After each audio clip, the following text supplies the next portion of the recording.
Good evening, dear listener.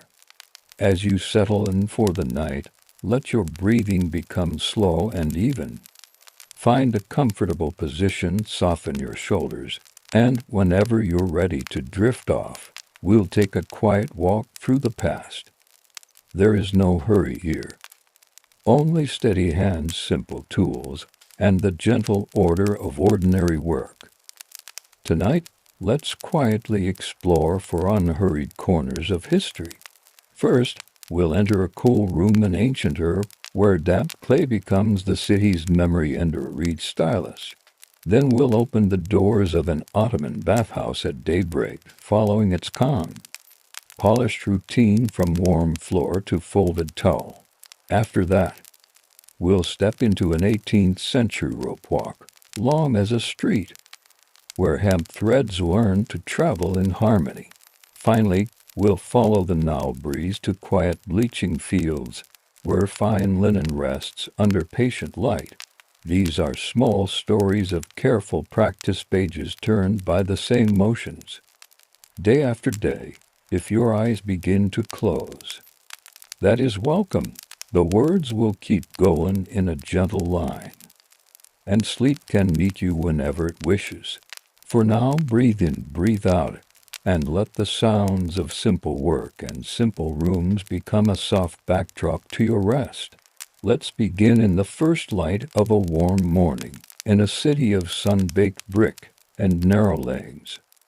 We are in a small workroom near a courtyard where a jar of water cools in the shade. The floor is swept. A low table waits.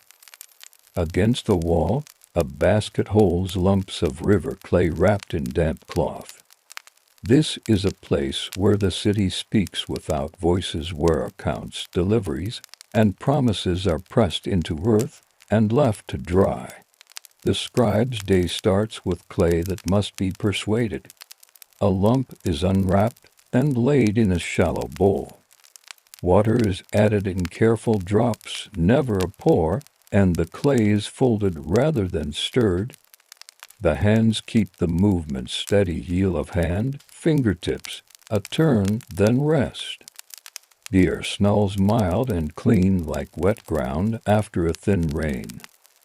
When the clay holds together without sticking, the scribe rolls it into a smooth oval and presses it gently, turning it on the table until it becomes a tidy tablet with rounded edges and a surface that shows no cracks. By the door, a bundle of reeds leans upright, cut from the marshes when their skins were firm. Each reed is whittled at its tip into a simple wedge or trimmed to a narrow point for finer signs.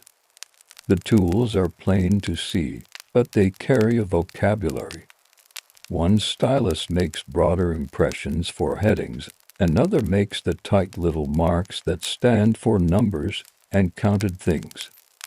A side note belongs softly here. Writing in this room is not about elegance, it is about keeping people in agreement: how much barley left the storehouse, which jar was delivered to which household, how many bricks were baked last week. The quiet beauty is in the order.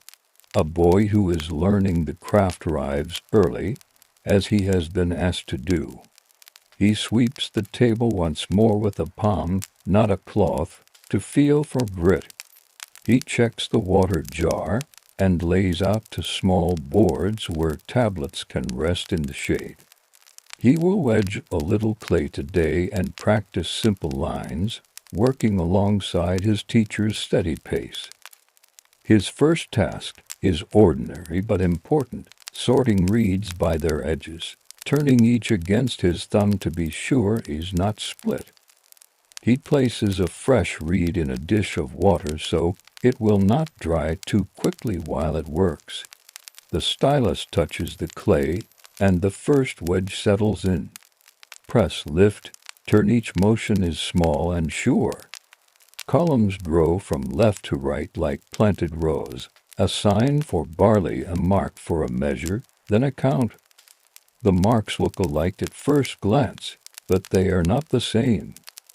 The scribe angles the reed this way and that, so one impression differs from the next in length or tilt, telling number from name, place from person.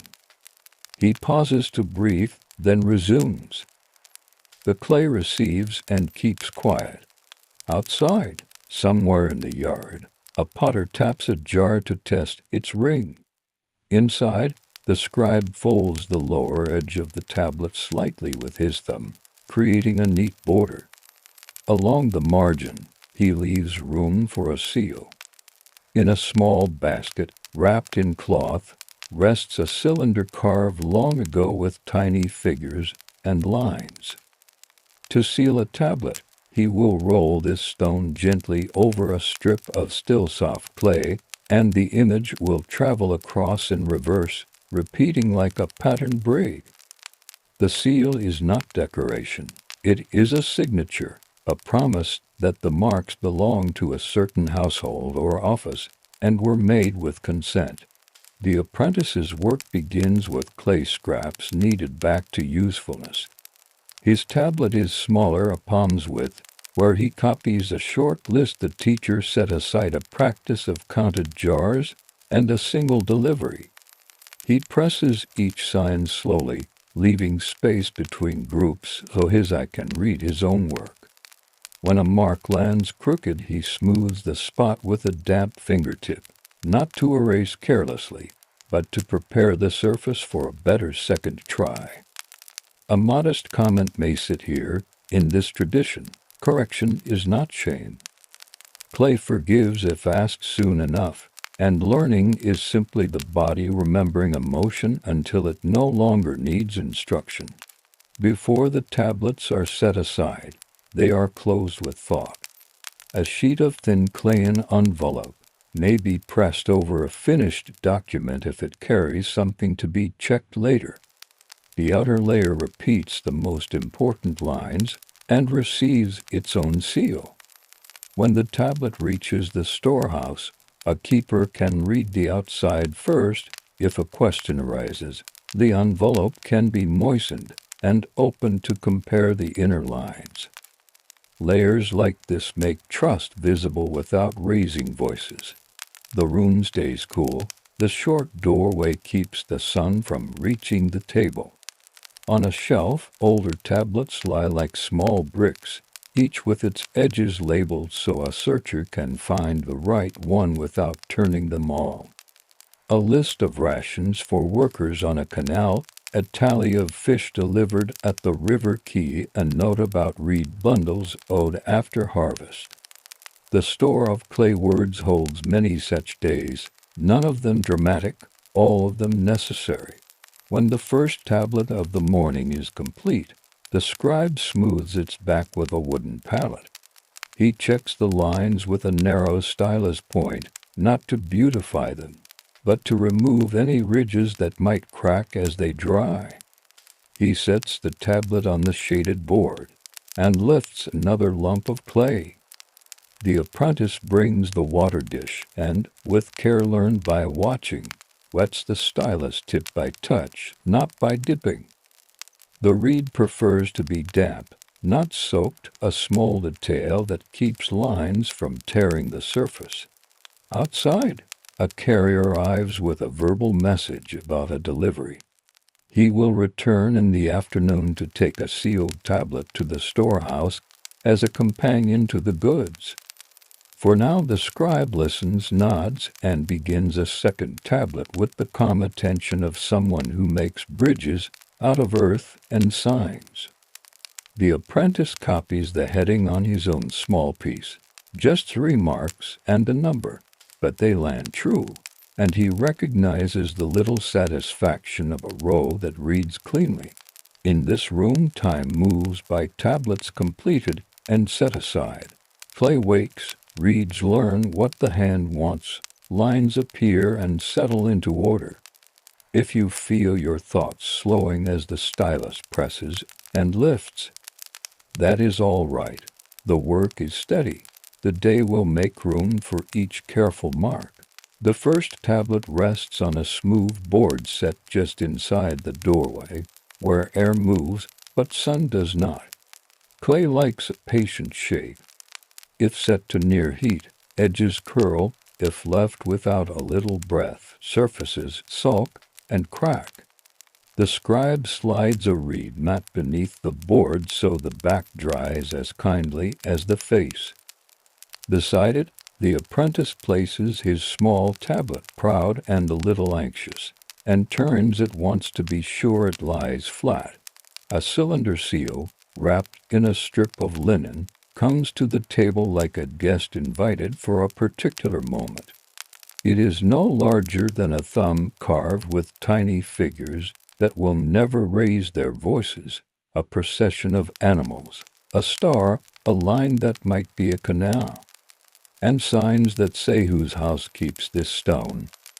The scribe softens a narrow strip of clay along the tablet's edge, the place where seals prefer to travel, and lays the cylinder there. With 2 fingers he rolls it gently. The image goes across as evenly as water poured from a careful jar. He lifts the seal and sets it back into its wrap. The tablet now carries 2 forms of assurance, wedges that can be read in the picture that says, "This is ours to say."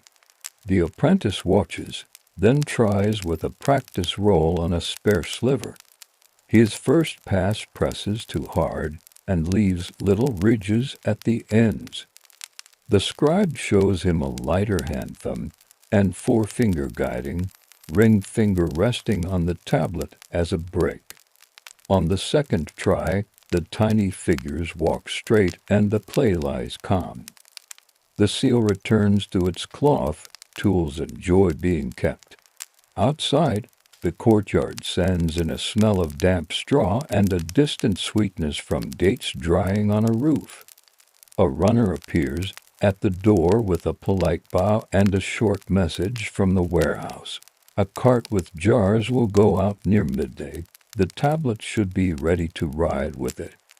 The scribe answers with a nod and finishes the column he is shaping. A side note belongs softly here. Spoken news goes swiftly, but in this place agreements travel best when clay and seal accompany words. People ask less of memory when tablets speak. The scribe lifts the first tablet and checks its firmness. It holds a fingerprint of pressed to bold, so he does not test. Instead, he lightly strokes the surface with the flat of a small wooden slip, smoothing any lift left by the stylus.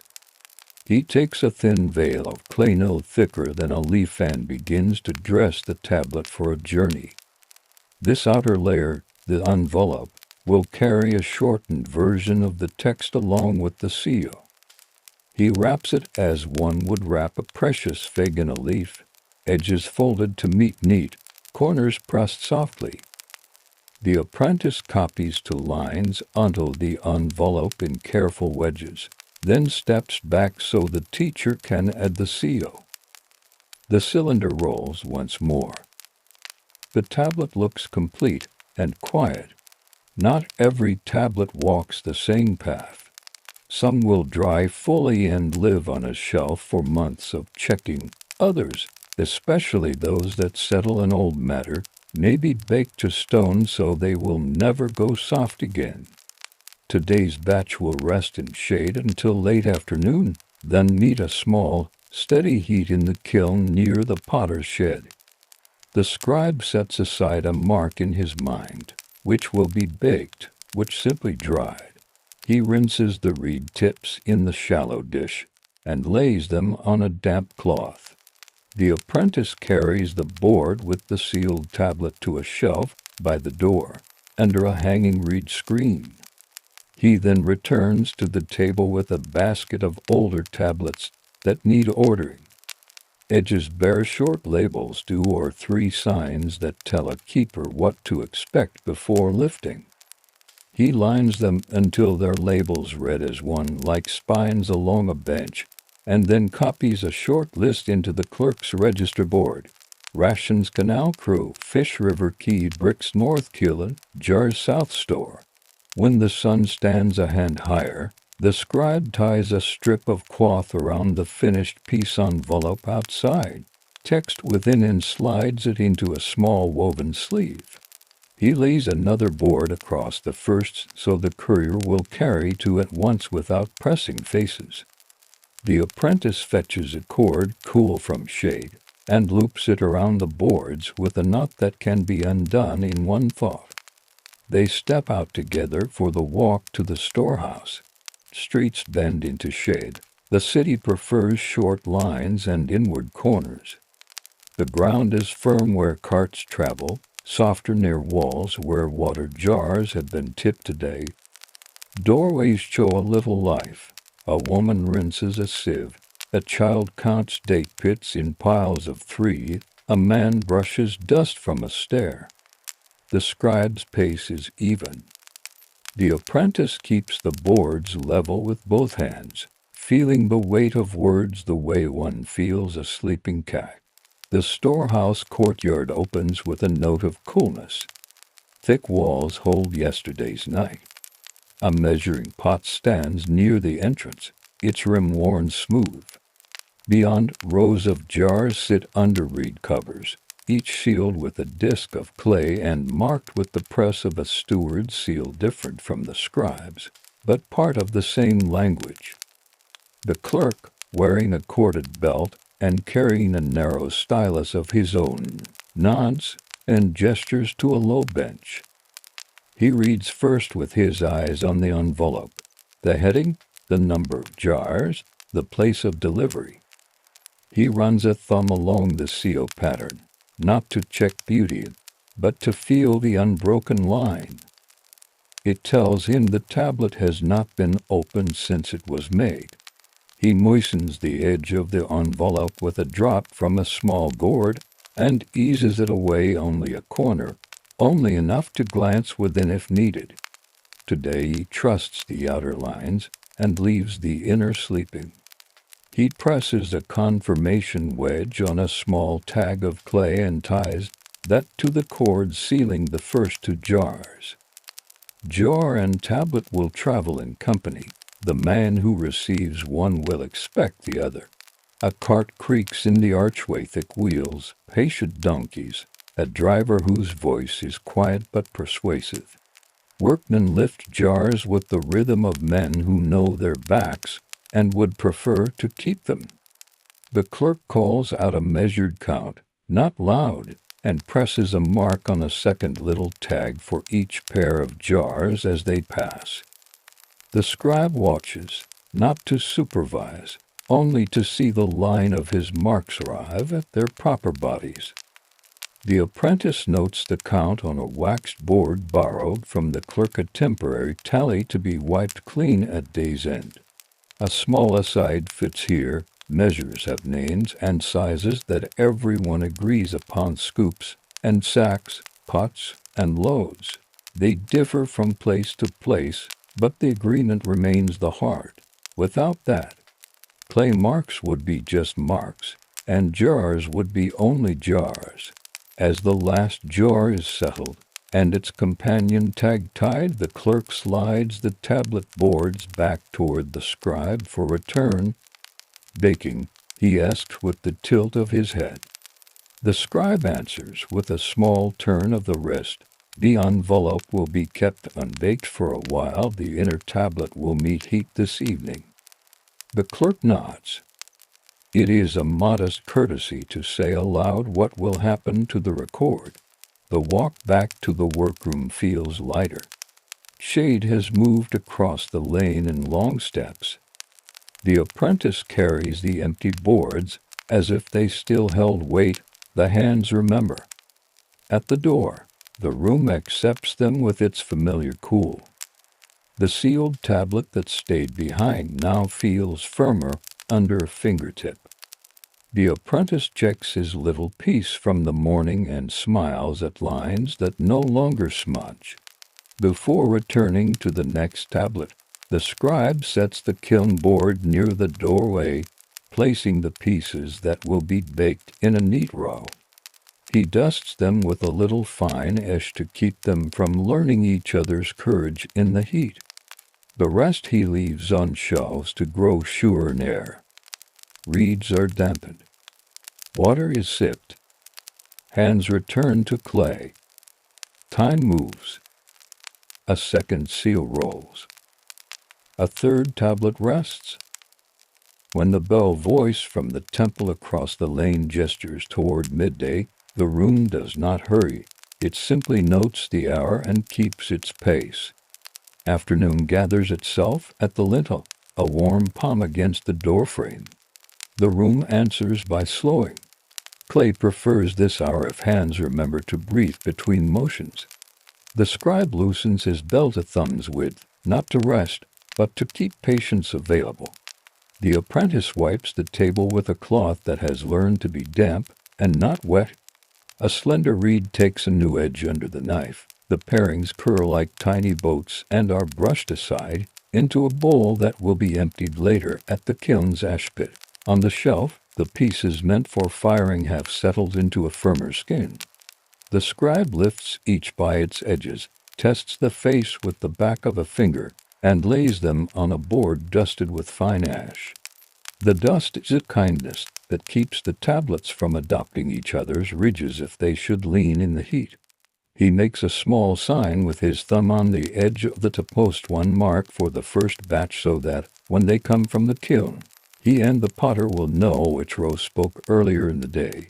The kiln waits in a yard shared with jars and bowls that have their own business with heat. It is not grand, a round belly of clay and brick, a low mouth for feeding brush and scrap, and a small flue that speaks in a thin thread when the fire is thinking. The potter's helper nods and sweeps a little space on the landing shelf. Fuel today is a mixture of dry brush, reed trimmings, and a few finger-thick sticks light fire for light work. Tablets do not ask the heat that jars demand, they want a steady, coaxing breath rather than a conquest. The scribe lays the first board in the kiln's warm mouth, not near the core. He sets another on small clay pegs a hand above the first, leaving a finger's distance between pieces for air to walk. The helper slides in a shallow tile like a false floor. On it a second set will ride when time is right. A side note belongs softly here. Some tablets live long without baking and are kept dry on shelves. These, meant to travel and be handled more than once, are better for a brief meeting with heat. The fire does not make them fine, it makes them reliable. Flame is invited, not ordered. A twist of brush catches from a coal held in a brazier nearby. A few dry reeds accept the idea, and the small mouth is closed most of the way. Smoke learns to be thin, the kiln changes its voice from whisper to low purr. The potter's helper watches the seam where warmth shows as a wavering, and adds a handful of fuel when the wavering grows to modest. The scribe marks the time by the shadow of a roof being creeping toward the threshold. He does not stare into the mouth. He looks at the side of the kiln, at the way air shimmers above it, and at the potter's face, which wears heat like a quiet thought, while the fire acquaints itself with its task. The apprentice returns to the room with the simple ledger board the storehouse clerk lent earlier, a smearable surface that carries numbers for an hour on. Why? He copies to tallies afresh at the scribe's dictation. The counting stick taps the board just once for each group, an old habit that keeps the tongue from moving faster than the head. When he reaches a neat 10, he draws a small wedge a little larger, a sign to his eye that the count has stepped up by a small stair. He wipes his hand on his tunic not because of sweat, exactly, but to remind his fingers to belong to him. A breath later, no more than the span of a gentle telling the kiln has done what it needed. Tablets are not jars, they do not ask an afternoon. The helper opens the mouth a hand's breadth and sets a low tile propped as a shade, letting heat leave without greeting a breeze too quickly. The scribe waits the length of a short story. Then, with a wooden prong that never touches anything else, the helper slides the first board part way out onto the landing shelf. The pieces show no gloss, only a quieter, drier color, the clay's way of saying it has chosen firmness. The scribe lifts one tablet and taps its edge very softly with a fingernail. The sound is not ring nor thunk, it is a small, confident answer. He nods, and the board moves to a shaded bench to cool as shade would cool a loaf. Back inside, one more tablet is finished for the day, an addendum to the morning's count, crossed with a header that says to key. The scribe chooses a reed with a narrow tip for the last line, where the delivery man's name goes. Small signs can carry respect, too. He seals the edge with the cylinder, less to decorate than to link this piece with the office that will answer for it later. The tablet is set on a reed tray for carry, with a strip of cloth over it to keep the sun from convincing it to change its mind before it cools. The apprentice is asked to take this one to the river quay. He tightens his belt again, wipes his hands, and bows. The reed tray sits flat upon his palms. He holds it away from his chest so air can travel, and sweat will not advise the clay. The scribe gives 3 simple instructions. Stay to shade where shade is offered. Walk as if carrying water, and do not show the piece to anyone who did not ask its company. The apprentice nods, as if taking a short oath, which in a way this is. Streets arrange themselves in a friendly ordered arrow, then a little wider, then opening into the light near the river. Shade pools under awnings where dates hang in plates as neat as braided rope. A fish seller fans with a palm frond, scales fleck the ground in silver. A woman counts loaves with a bent thumb. A child swings a reed toy that makes a small whir. The apprentice's feet pick the smoother stones. By habit he did not know he had learned. He passes a gate where reeds are stacked like spears of green sun. Someone inside is weaving mats for a roof. At the quay, jars wear reed covers and sit in rows that please the eye. Men with shoulders like doors lift in pairs. A scribe's clerk sits at a low table under shade cloth, stylus poised, clay tags waiting like little biscuits. The apprentice bows and sets the tray down on the cloth with a motion that tells the clerk without words that he knows why he has come. The clerk reads the heading, checks the seal, and nods toward the row of jars tied with the matching clay tags pressed earlier at the storehouse. He moistens a fingertip, touches one corner to test readiness, then leaves the tablet closed. The outer lines say enough for now. He presses his own small sign on a receipt tag and hands it to the apprentice, a thin, stamped slip that says seen in clay. A short aside belongs here. Receipts travel both ways. The tablet accompanies goods, a little tag accompanies the tablet back. So the maker knows it reached the right bench, and no wishful counting was done. Trust enjoys small escorts. The apprentice lingers a moment to watch a boat's rope coil into a good circle. He notes how a man turns the coil with palm and thumb in a rhythm that makes the rope behave. The river listens to its banks. The boy turns away before the scene writes itself too deeply on his face. He is still carrying office clay. He retraces his steps with the same water-carrying walk. Shade has lengthened. A dog sleeps in a shape like a question mark. Somewhere a pot is scraped with the back of a spoon, making the faint hollow music of soup at its end. Back in the workroom, the cooling tablets rest like well-behaved loaves. The scribe accepts the receipt tag and places it in a small bowl that keeps the day's confirmations together. He reads the clerk's wages. Seen and sets the tag aside to be pressed into a longer tablet tomorrow, where such short answers are gathered in a single column. The kiln's breath has gone quiet. The helper tips a few embers into a clay pot to carry to the brazier. Fire enjoys company. Tools are rinsed. Reeds rest with their edges kissed by damp cloth. The apprentice copies the heading from the key tablet once more on a scrap clay strip for practice. His hand finds the angles sooner this time. The scribe watches without comment, then sets a new reed within easy reach for morning. Outside, light tilts toward lenient. The room seems to grow deeper by itself, like a bowl filling with calm. The day is not hurried. Clay agreed to be what it was asked to be. Words attached to jars and carts as if born with them? If your breathing has found the same even pace as the kiln's earlier whisper, let it stay. Evening steps across the threshold as a longer shadow rather than an announcement. The room does not change its work, it changes its pace. The scribe brings a low tray to the table, a collection of the day's small receipts. Clay tags from the key, a thin sliver from the storehouse clerk marked loaded, another that simply bears a single wedge meaning held. He places them beside a clean tablet and wets his reed with the sort of care that never looks like fuss. This tablet is the day gathered into one line of thought.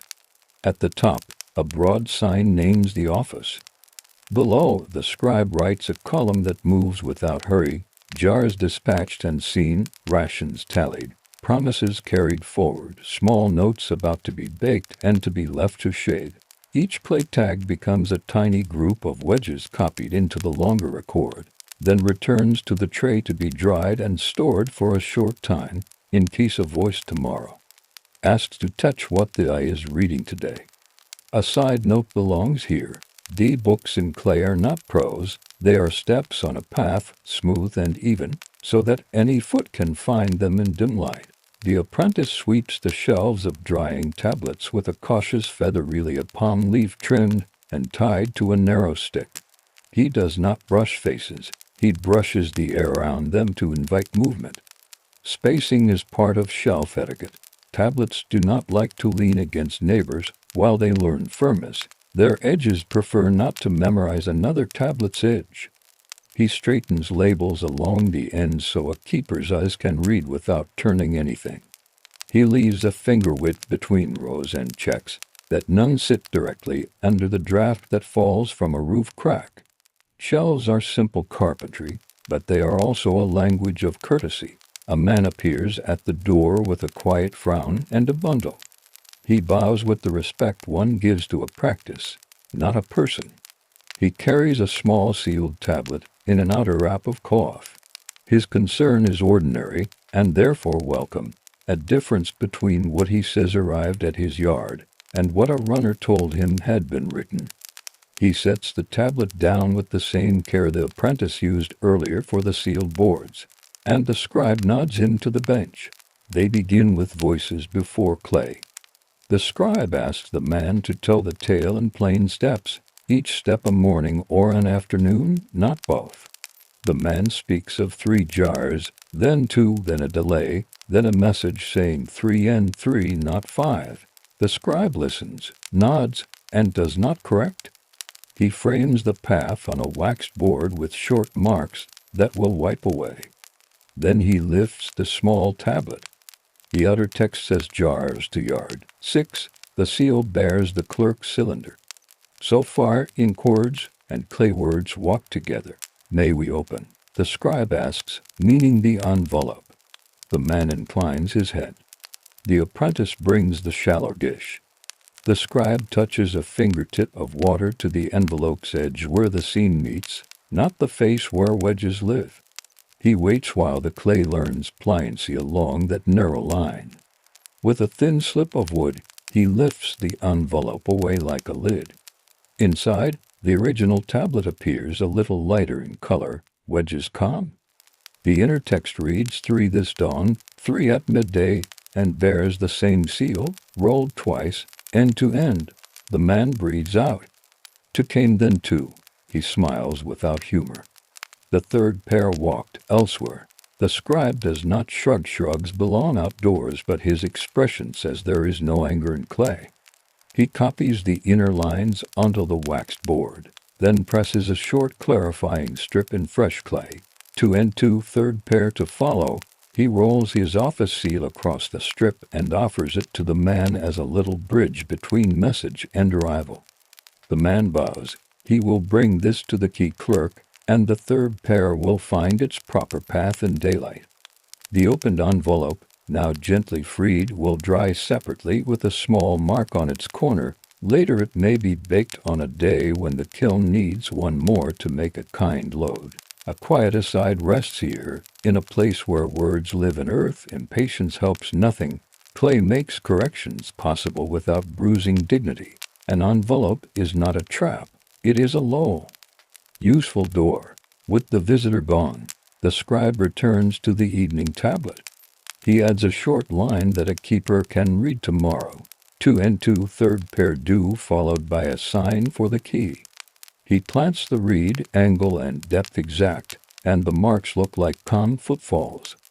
The apprentice watches the way numbers line themselves under headings, how each group sits in its box of space, and copies the habit on his practice piece so his hand will remember in sleep. Outside, the sky learns a deeper color. A breeze arrives, the sort that travels along walls and cools the back of the neck without asking permission. The apprentice opens the top of the shutters the width of a stylus, and no more. Night air is welcomed like a quiet guest, enough to keep the room from holding its breath, not enough to startle drying faces. He checks the kiln bench where the baked tablets cool. Their color is steady. He slides the first batch to a section of shelf reserved for things that have met heat, leaving a thumb-length gap from those that have not. Separation is not fuss. It is memory made visible. The scribe prepares the last small duty, an index strip for the day. It is nothing more than a sliver of clay with 4 brief signs: the office mark, the count of outgoing pieces, the count of returns, and a symbol for 1 envelope opened. He smooths the strip with a damp fingertip, presses the signs with a fine tip, and sets it to dry on a narrow ledge beside the door. This little strip will sit at the front of today's shelf until week's end, then sleep in a jar with its brothers where, if a month ever needs retelling, fingers can find the strip jar first. The apprentice cleans tools by touch, not by soaking. Reeds are wiped and laid on the damp cloth to drink a little and not split in the night. The knife is rubbed on its wrap, and its edge is shown to light. The bowls are rinsed and left upside down so dust will choose other homes. He moves in a pattern that adds no noise to the room's already lowered voice. Across the lane, a water carrier sets down his yoke and drinks with eyes closed. Somewhere, a hen considers a higher roost and decides otherwise. The city folds into itself by degrees. The scribe straightens the pile of reed mats by the door and places a small weight of fired shard on the corner of the top mat so the night breeze will not teach it flight. He lifts the evening tablet, reads down the column once, and nods. It says only what the day said, but in a way that will still be true tomorrow. Before he darkens the room, he and the apprentice stand a moment at the shelves. They do not count, they look. The apprentice learns the look, seeing that labels face out, that gaps are even, that no tablet sits too near a crack of air or the tilt of a board. He asks, softly, whether tablets dream in the night air. The scribe smiles in the half-light. They finish choosing their shape, he says. We do the same. The boy holds that answer beside the smell of coal clay and the faint heat that lingers near the kiln wall. They close the shutters to a finger's width and set the bar across the door. The room keeps its own breath. The reed tray stands ready for morning. The seal sleeps again in its linen. Outside, the lane learns cricket talk. The day's work has been placed where it belongs, in shelves that remember, in tags that agree, and in a long tablet that gathers it all without story. If your thoughts have thinned to single lines and your breath has found the slow count that shelves enjoy, let it rest there. Night does the drying now. Morning arrives without ceremony, a thin brightness along the shutter's edge and a coolness that has not yet learned the day's heat. The room wakes without needing to be told. The apprentice lifts the bar from the door and steps in with the soft authority of someone who remembers where everything rests. He opens the shutters to the width of a palm. Air moves in, not fast, not shy.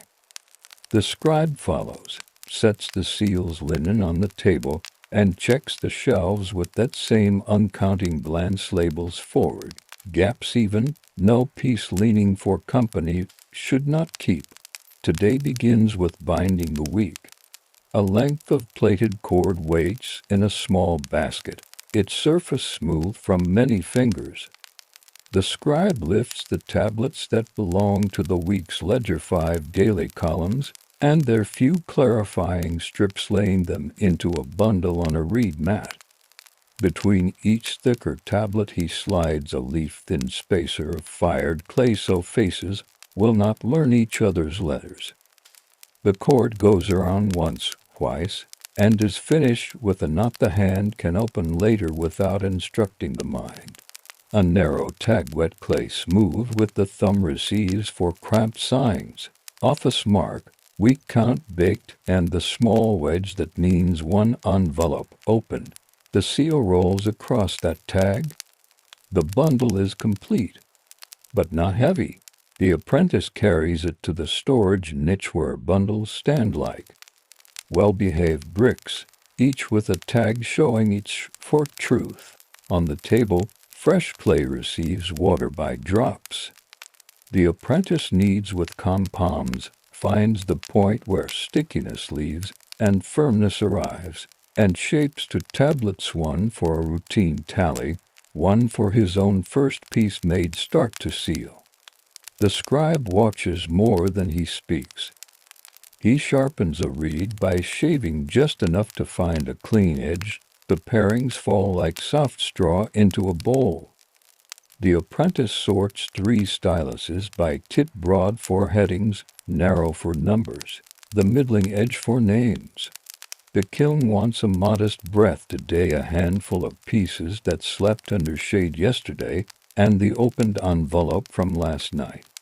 The scribe dusts each tablet's back with fine ash and sets them upon a board.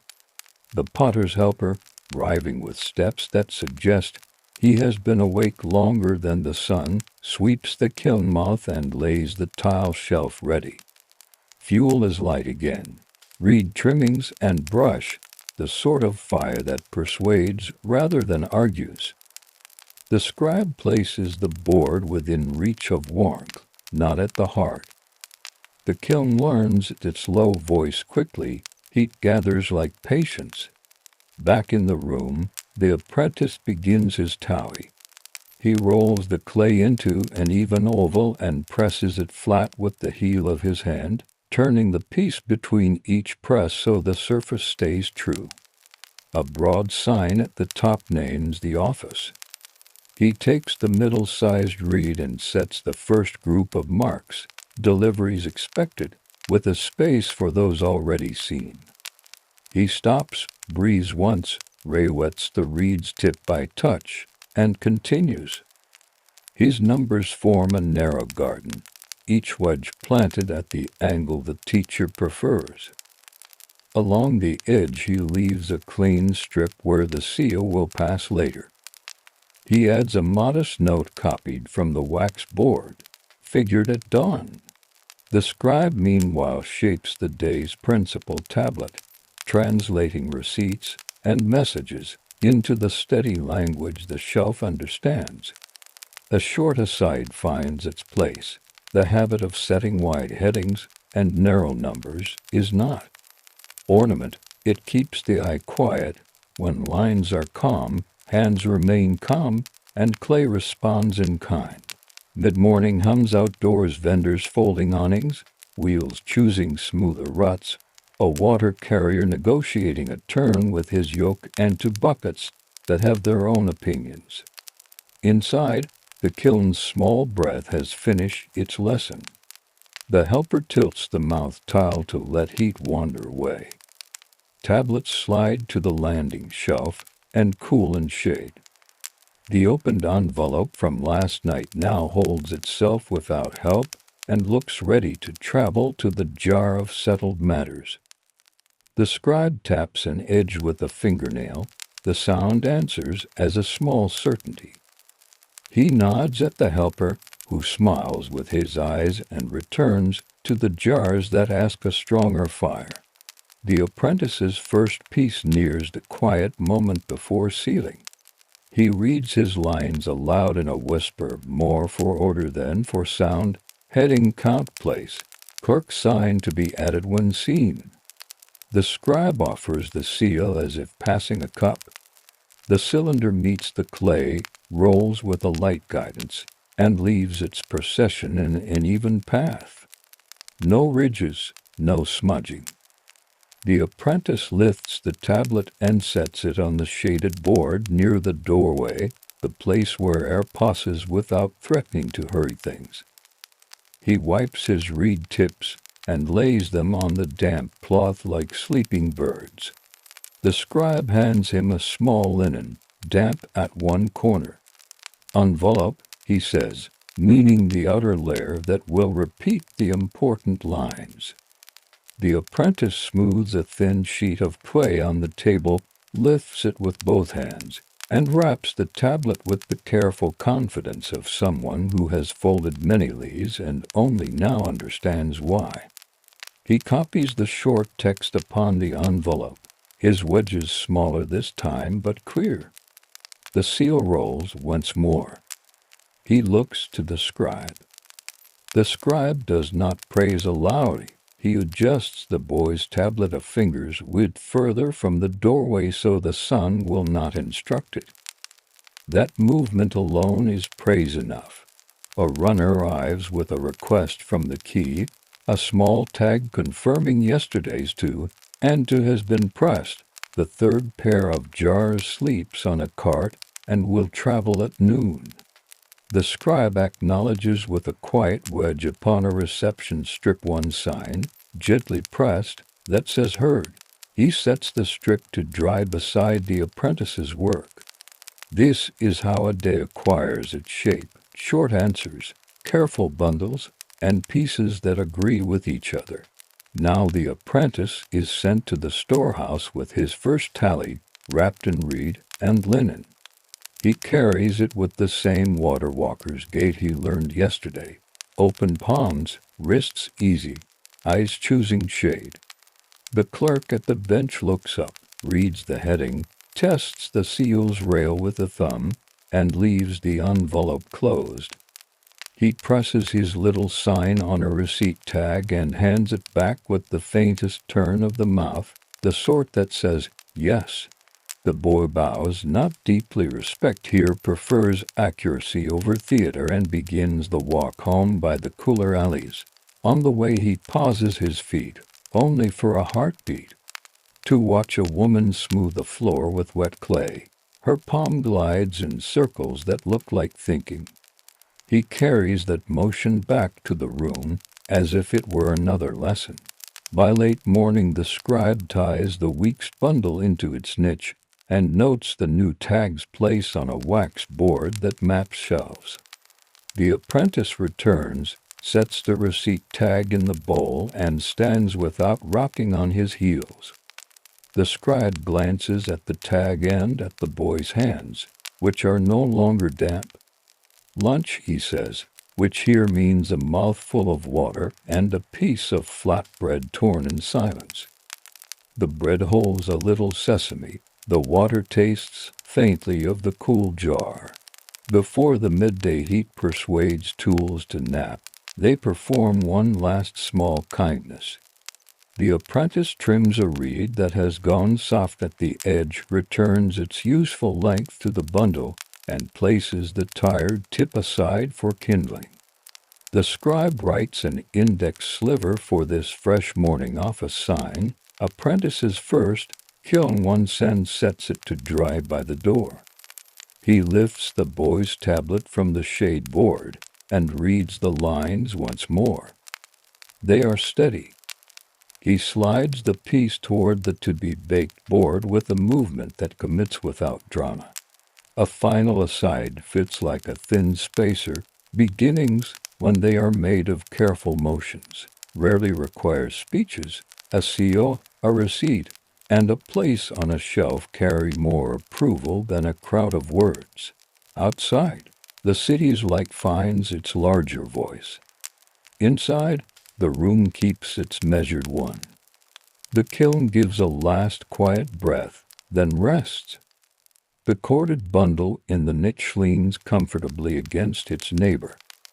The apprentice looks at the shelves, their calm faces, their even gaps, and recognizes a feeling he will not try to name, the sense that order, when it is kind, can make a day feel taller. The scribe dampens the cloth that will sleep over the reed tips. He places the seal back in its linen, the cylinder heavy and familiar in the hand, and sets it in the small box by the table's leg. He does not close the lid yet. The day is not finished. It is only turned.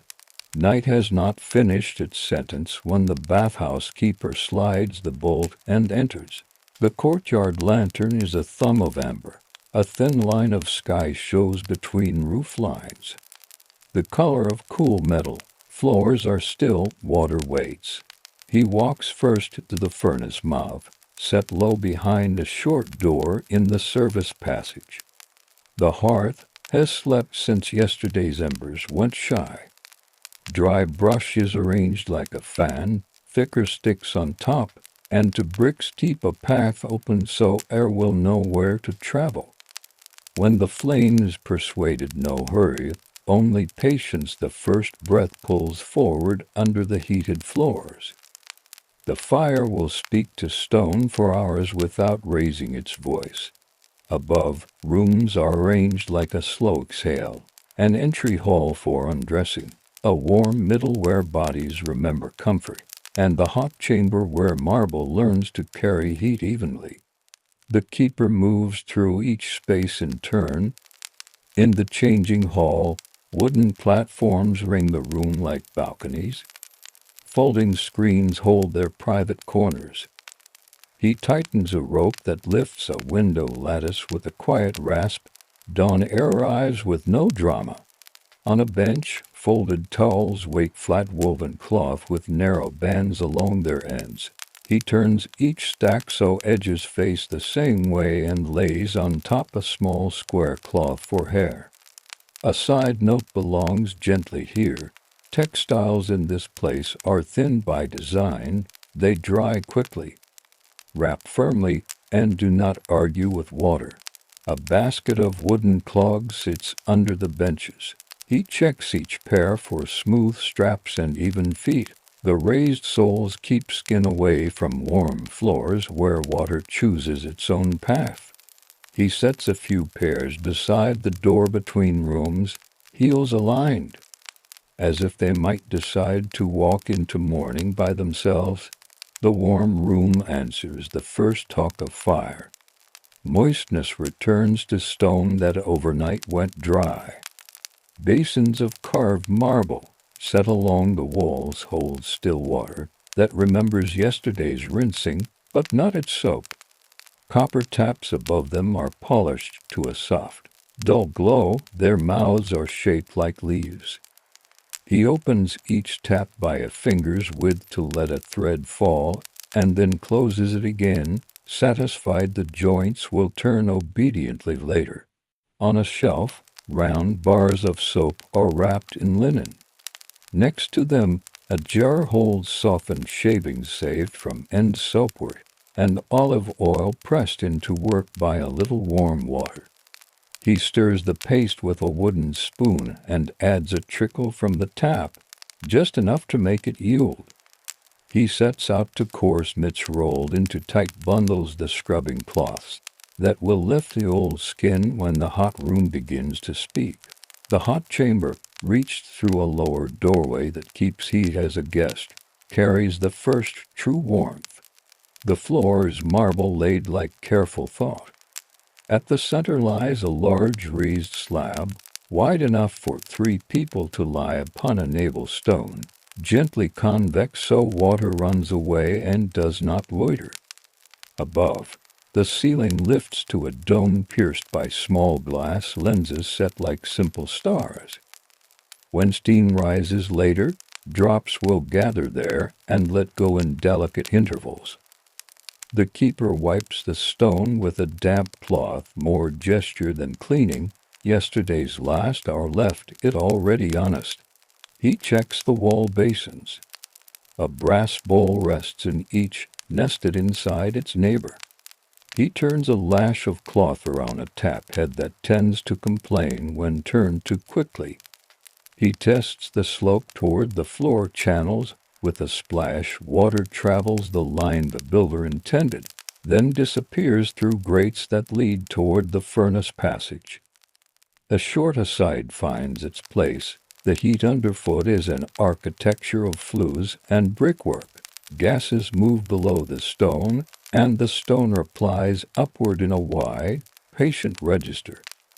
It is a conversation between fire and weight, held without drama.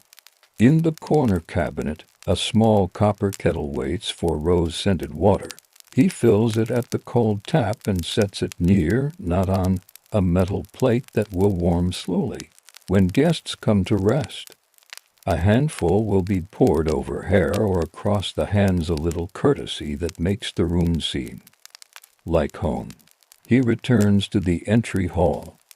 A low table receives a ledger board, a bundle of wooden counters for fees, and 3 strings of tokens to hang at pegs: warm room, hot room, rest. The tokens are not strictly needed, but they help keep sequence untroubled when a morning grows busy. A boy will arrive soon to mind the shelves and carry bowls.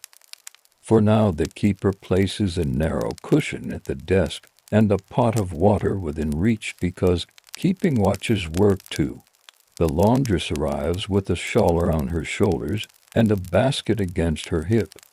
She nods, sets down the basket's weight, and opens it to show folded cloths, cords for hanging, and a small sack of soda ash for stubborn marks. She moves to the washing corner where a stone slab meets a basin at a comfortable angle. She tests the tap with the back of her hand, counts a little time as it warms, and then begins to beat yesterday's towels with a wooden paddle, not roughly, just enough to tell the fiber it is time to give up what it has held. Later she will wring and hang the cloths in the yard where a line catches morning light and wind, but for the moment water does its first share. In the service passage, the keeper feeds the hypocaust again, thin sticks and brush, then to pieces of heavier fuel. He listens with his palm near the flue wall. Warmth answers. He lifts a small tile set as a peephole and sees a run of light. Low and steady, he covers the opening and returns to the rooms above without haste. Back in the warm room, he places a stack of cloth wraps near each bench and sets a copper ewer by the central doorway, a vessel for carrying mixed water to a basin when someone prefers not to sit near tea. He taps. He lays to scrubbing knits on the navel stone to warm. The domed ceiling's little glass rounds begin to silver over as the air learns moisture. The scent is not perfume but clean, hot stone, a faint leaf from the wooden clogged straps, and the green whisper of soapwort. A side note may ride here, quietly. Bathing in this house is not a plunge but a pathway.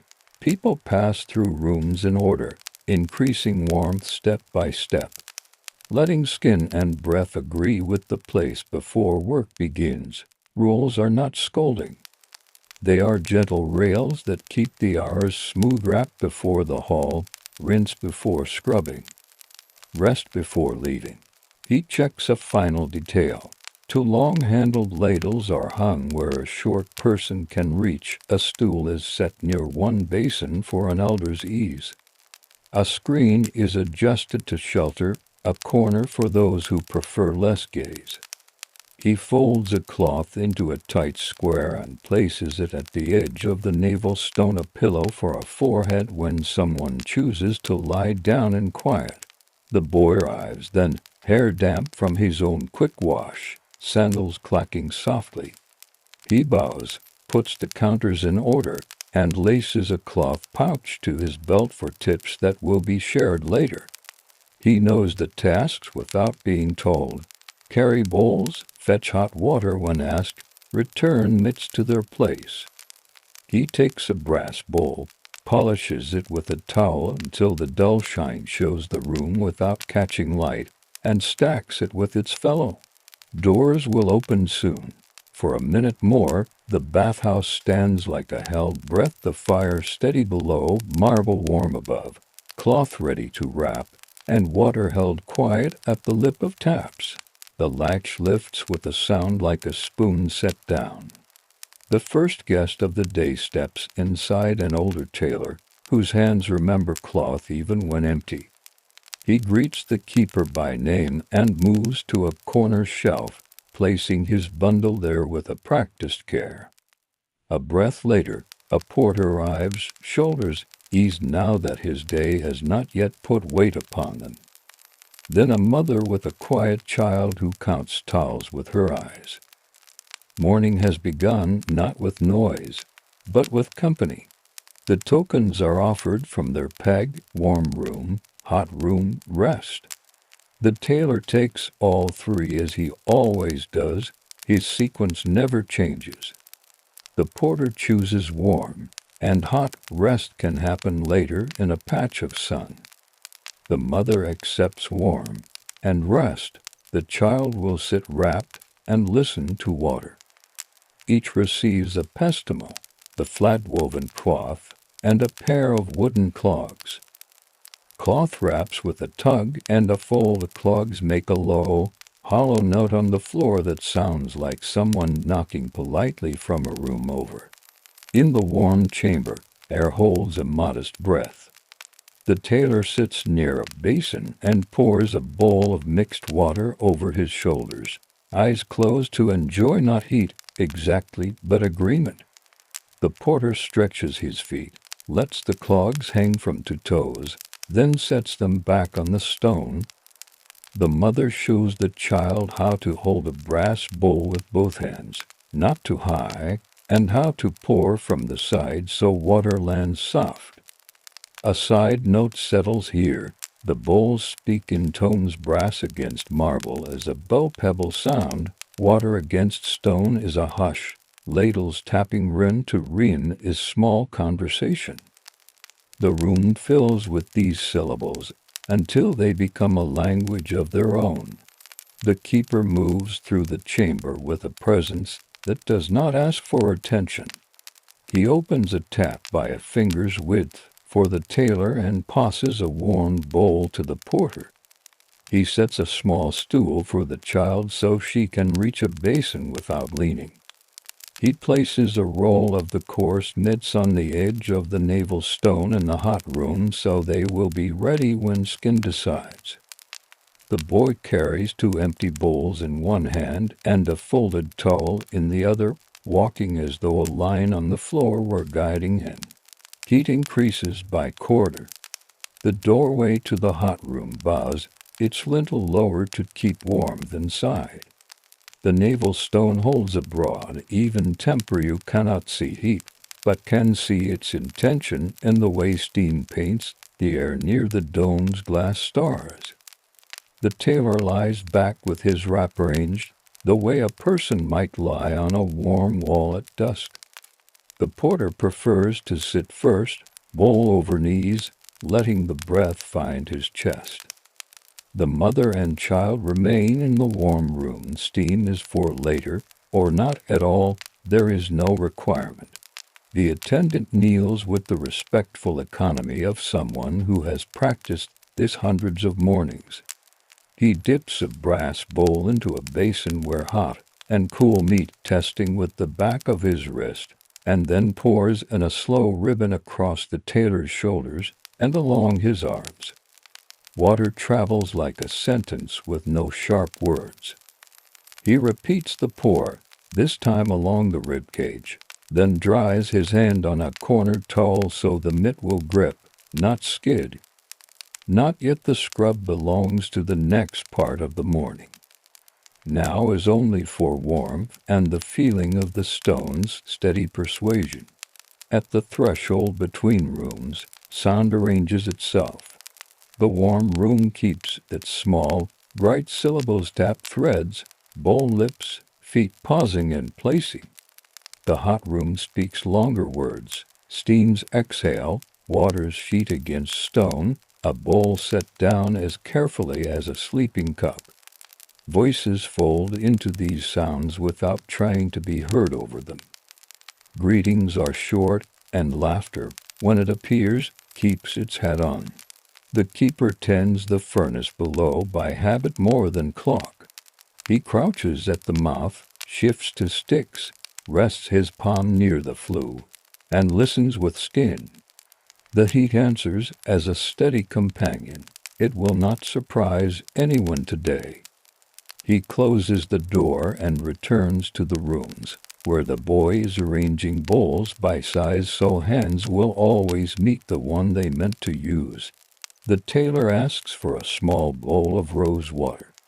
The boy brings the copper kettle from its warming place and pours a spoonful onto the tailor's hands. He rubs his fingers together, then presses his palms lightly over eyes and hairline. The scent is not sweet. It is a note that says this is a special hour without making a speech about it. The porter, who does not care for scents, takes a ladle of plain warm water and pours it slow along the forearms that usually know rope and load. Order has a shape here that changes a little with each person but never argues with itself. Rinse, warm, scrub, rinse, foam, rinse again, rest. Today we are still in the first of steps, which sometimes take longer than the practical mind expects. A short aside belongs. In places like this, time behaves like cloth. It stretches, it drapes, it takes the shape of what it covers. The morning makes a wide lap. In the warm room, the mother shows the child how to fold the pestle at the corner so it will hold. She dips a bowl and lets the child pour over her own wrists, teaching patience by gesture. The boy brings a small towel and sets it beside them without hovering. When the child laughs, it is not a splashy sound, it is a bubble that rises and pops once. An elder enters, leaning slightly on a cane with a carved fish near the handle. He takes only the rest token, meaning he will sit where he is polite, not insistent. The keeper brings a stool to the warm doorway, a bowl with mixed water, and a towel folded with a neat corner for the elder's neck. The man pours twice, sighs the sigh of newsless comfort, and closes his eyes. A room can hold this many kinds of mourning without confusion. The navel stone grows a little warmer as fuel speaks below. The attendant tests it with the back of his hand. 5 steady counts and is satisfied. He unrolls to mitts, wrings a cloth, and lays out a slotted wooden paddle on which olive oil soap will soon become lather. The tailor nods that he is ready. The porter says, "Not yet," with a small wave. He prefers another bowl's length of quiet.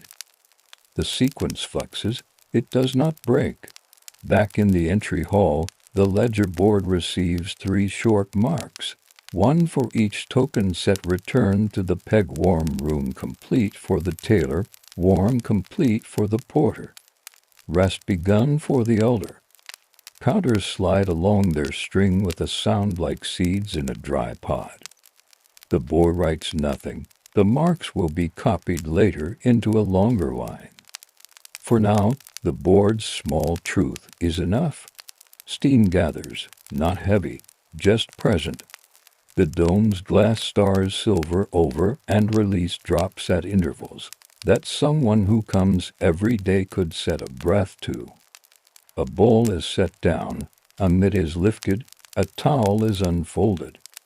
The room knows this grammar. If your thoughts have begun to lean with the same slow logic, warm first, then warmer let them. The keeper glances once more at taps and thresholds, cloths and bowls, then signals the attendant with 2 fingers turned palm down. Begin. The mitt waits. The soap will wake. The stone will keep its promise. The attendant wets the coarse mitt and twists it once, sending a single thread of water back to the basin. He rubs his palm over the navel stone to greet its warmth, then places the mitt at the tailor's shoulder. There is no hurry. The first pass is a long, even stroke toward the elbow, then back again, the pressure measured by breath more than muscle.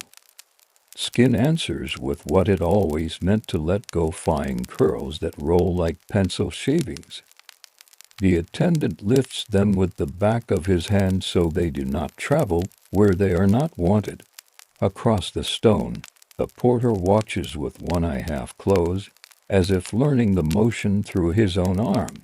He accepts a drizzle of warm water from the boy's bowl and lets it run over his knees. In the warm room, the mother wraps the child a little tighter and whispers a small counting rhyme that keeps time. With the steams rise, the mitt returns to its patient cartography, shoulder to wrist, collarbone to hip, a careful circle at the back of the neck where sleep sometimes lingers. Each path is deliberate, down the length of the arm, across the chest in a diagonal that respects the ribs, around the shoulder in a slow turn. When the attendant reaches the hands, he opens the tailor's palm, places his own thumb at the base, and draws the mitt outward as if smoothing a leaf. A side note breeze here. This is not scrubbing in the sense of quarrel, it is tidying, like shaking out a runner before laying it on clean floor. Between passes, the attendant rinses the mitt with a dip and a squeeze, not under the running tap, but in a bowl where warmth has learned modesty. He brushes the gathered curls into a small channel at the stone's edge. Water will take them to the grate without argument. When the back asks for attention, the tailor turns with a soft breath, and the mitt speaks in longer lines from shoulder to hip. The dome above releases a drop that finds stone and then disappears. Heat remains a constant companion, never insistent, only present. Now soap is invited. The attendant lays a thin cloth over the slotted wooden paddle, rubs a round of olive oil soap against the cloth until it begins to sigh, then dips the paddle briskly into a basin and lifts it with a practiced flick. Foam gathers like a low cloud, light and obedient. He pours it from the paddle along the tailor's arms and chest, the bubble lines settling into small hills. The scent is green and quiet. Foam wraps the clean skin the way early mist wraps a field, soft, complete, forgettable as soon as sun remembers its job. With open palms, the attendant spreads the foam, not pressing, only persuading. He traces long lines where the mitt traveled, then gives each shoulder a slow circle that ends by the neck. The boy watches, bowl in both hands, waiting for the signal that belongs to rinsing. In the warm room, the elder adjusts the towel at his nape and smiles without opening his eyes. The smell of soap has reached him and reminds him of a morning decades ago when his father taught him how to pour water with dignity. The porter nods that he is ready for the mitt. The attendant lifts the second glove from the warm edge and begins the same itinerary, translated to a different map. The boy, reading the room as if it were a script, fetches another paddle of foam, ready to draw a second cloud when called. He pauses at the threshold and wipes his own hand on a cloth. Small workers keep their palms honest. Rinse arrives like a closing paragraph.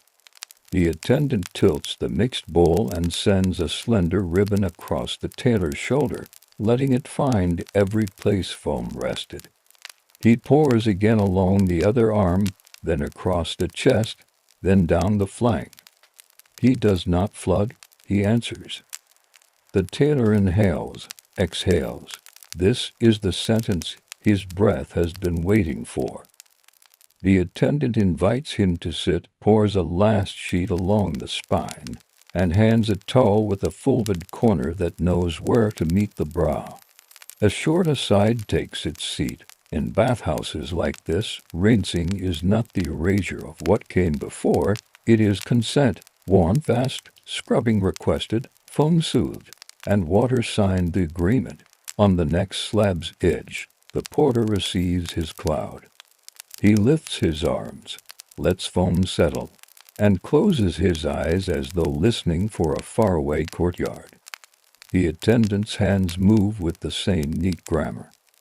In the warm room, the mother unwinds the child's wrap for a moment, wipes her face with a damp square, and rewraps with a tug that tucks the corner like a bird's wing. The child counts the dome's small lenses again and gives up at 7 content. Between guests, the attendant folds the used mitts and sets them on a low stool. They will be rinsed in a separate basin and hung to dry on a line hidden from the main rooms. The boy returns the soap paddle to its shelf and wipes the slats with a cloth so tomorrow will not inherit today's lather. He stacks bowls by size, lip to lip, with a twist to free a thin ring of water that likes to remain. The keeper checks the channels along the floor with a quick glance. The flow is even, no leaf or lint caught in the grates. When both men have been rinsed, they sit on the stone's edge where heat is friendlier and drink 2 cups of water the boy brings from a jar in the entry hall. The cups are simple, their clay a little rough at the lip, enough textured to feel held. The tailor takes his rest token from his wrap and passes it to the boy, who hangs it on the peg with the tidy click of wood on wood. The porter stands, rolls his shoulders, and nods at the stone as if thanking a host. Rest unfolds in the warm room. The mother and child settle on a bench. The elder adjusts his stool and receives a bowl that is less warm now by request. The tailor drapes a dry towel across his shoulders and leans back against the wall, eyes half on the dome's slow rain. The porter chooses a corner where a low draft passes and sets his clogs neatly beside each other, heels touching. The room holds all of this without deciding which is correct. The laundress appears in the corridor with a rope of newly washed towels. She wrings each one once more at the doorway, twist, release, and then clips them in the courtyard where a breeze does its skill. She has her own rhythm. Beat, rinse, wring, hang, check the corners, and begin again. Later she will smooth dried cloths by pulling them against a rounded beam, a soft finishing that makes edges kind to skin. The attendant returns the hot room to readiness, mitts rinsed and hung, paddle freed of foam, stone wiped with a single pass so drops do not gather where they are not needed. He turns a tap and listens to its thread, no chatter, just the steady fall. The boy lifts a stool that has grown too warm and moves it a hand's breadth into the shade of the doorway. Small shifts keep comfort true. When it is time to leave, guests reverse their path. The porter pours one last bowl at the threshold and smiles the small smile of muscles that remember themselves. The tailor ties his wrap with a practiced knot that releases in one pull. The elder trades his rest token for a quiet bowl, counters slide back along their string. In the entry hall, cloth returns to the basket, and clean towels find the top of the stack with edges aligned. Wooden clogs resume their row, pointing toward a day that now feels more willing. If your breathing has found the rinse rhythm, pour, pause, pour again, let it stay. The hot room returns to a hush. The warm room becomes a lounge of low voices. The ledger board will soon receive its neat copy of what the tokens already declared. The courtyard tilts toward late morning, and then decides to stay there a while. Laundry ropes run from wall to wall, their bellies slightly lowered by fresh weight. Towels hang in even ranks, edges squared, bands aligned like small horizons. When breeze visits, cloth lifts and settles with the composure of people nodding in agreement. The laundress works along the line with a wooden pin held between her teeth, hands free to smooth corners. She shakes each towel once, just once, so the weave remembers to lie flat. Steam rises where sun finds damp. It has no hurry either. Inside, rooms rate balance between guests. The morning's small bustle has softened into pauses between arrivals. The keeper stands at the furnace door and listens the way one listens to a dozing animal, not for drama, but for any small change in breathing. He slides in a narrow bundle of brush that was dried under lean-to all winter, then a heavier stick laid crosswise so flame will not sprint. His palm near the flue approves the answer, steady warmth, nothing sharp. He closes the low door until it barely admits a line of light, a reminder that fuel and air prefer company in measured amounts. The boy moves with the house's new tempo. In the warm room, he sets a copper ewer where shade keeps it useful. He lifts a stool, turns it, and sets it down again, a finger's breadth to the left, less heat there, easier for ankles. He carries two mitts to the washing corner and rinses them in a basin that knows only soap tasks. He squeezes them slowly until no more cloudy water answers, then hangs them on a hidden cord in a corridor where air from the yard travels. Water taps from mitt to slab at even intervals. A tiny clock no one looks at. A baker's help arrives, flour on his cuffs, eyes soft from oven glow. He takes only the warm token, sets a coin on the entry board, and sits near a basin with his hands open in his lap. The keeper brings a bowl and pours along those wrists that have carried trays. The man inhales and watches droplets rejoin the marble. He will not go to the hot room today. Some afternoons are only for rinsing and a moment with raised feet. Two friends who deliver letters on foot step in with the same gait they use on the street, only slowed by courtesy. They leave their sandals side by side as if the shoes were cousins. Warm, then hot, then rest. Each takes the three tokens and grins at the other's predictable choice. They talk for 5 breaths about nothing of consequence, and then forget to talk at all. Steam has a way of filing words into fewer drawers.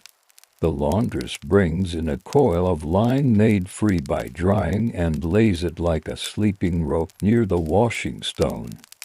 She adjusts the kettle on its gentle warmer and adds a cup of water. Rose waits obediently in the copper. A low basin receives the last of the morning's colored cloths, a stripe here, a border there, colors kept to themselves, so the house will not ask them to share. She beats and turns, then lays each piece into a wide basket lined with an old sheet. The basket's creak is friendly, familiar wood against steady work. In the hot room, the attendant wipes the navel stone with a flat of cloth to chase stray droplets. He draws a line of soap foam across one edge and watches it slide in a narrow river to the channel, then disappear. He turns a tap half the width of a finger. The water thread returns to its earlier voice. A few drops fall from the dome's glass rounds, then rest. He sits in the room like a cat on a silk present, perfectly sure of itself. A side note belongs gently here. Mid-afternoon is when bathhouses reveal their structure most clearly. Morning proves readiness. Evening settles accounts. But this hour shows the craft in between, how fuel and stone exchange small promises. How cloths move from basin to rope to folded stack. How bowls are placed to be found without searching. The house earns its calm by repeating and remarkable kindnesses. The boy polishes to brass bowls with a towel that still remembers yesterday's lavender. He does not chase shine to mirror. He aims for that soft, even glow that neither surprises the eye nor hides a waterline. He stacks the bowls lip to lip with the slight twist that frees a thin ring of clinging water. He checks the row of wooden clogs, sets one pair back to even, and turns to with their heels toward the wall, an unspoken sign that the soles are still damp from washing. A mother and her elder daughter enter, carrying quiet between them. They take warm and rest. The girl has brought a comb wrapped in cloth. She will sit by a basin and work slowly through hair while the mother leans her head back on a folded towel. The attendant places a stool at a friendly height and a small mirror where shadow softens its edge. He tips a little rose water into a bowl without being asked and sets it within reach with the sound of copper touching marble like a drop bead. The furnace asked for nothing just now. The keeper closes his eyes and listens anyway. The flue answers with that regular hush one might mistake for sea in a different city. He opens the ash door a breath, moves one ember aside, and closes it again. Above, the dome holds its temperature as a good story holds its tone, unchanged even when people leave and others enter. The laundress brings in the first dry towels, folded in a rhythm that keeps wrists from complaining. Fold, smooth, turn, fold again, stack. She flips the top towel so the banded ends align like ordered thought. A child's small cloth goes on top. Small faces find small softness pleasing. She places a rag near the furnace door for the keeper's hand. Tools and hands thank such foresight in the way they behave later. A carpenter comes only to rinse sawdust from his forearms. He has a pencil behind his ear and forgets it until the boy points there with a polite glance. The pencil goes onto a shelf, and he laughs under his breath.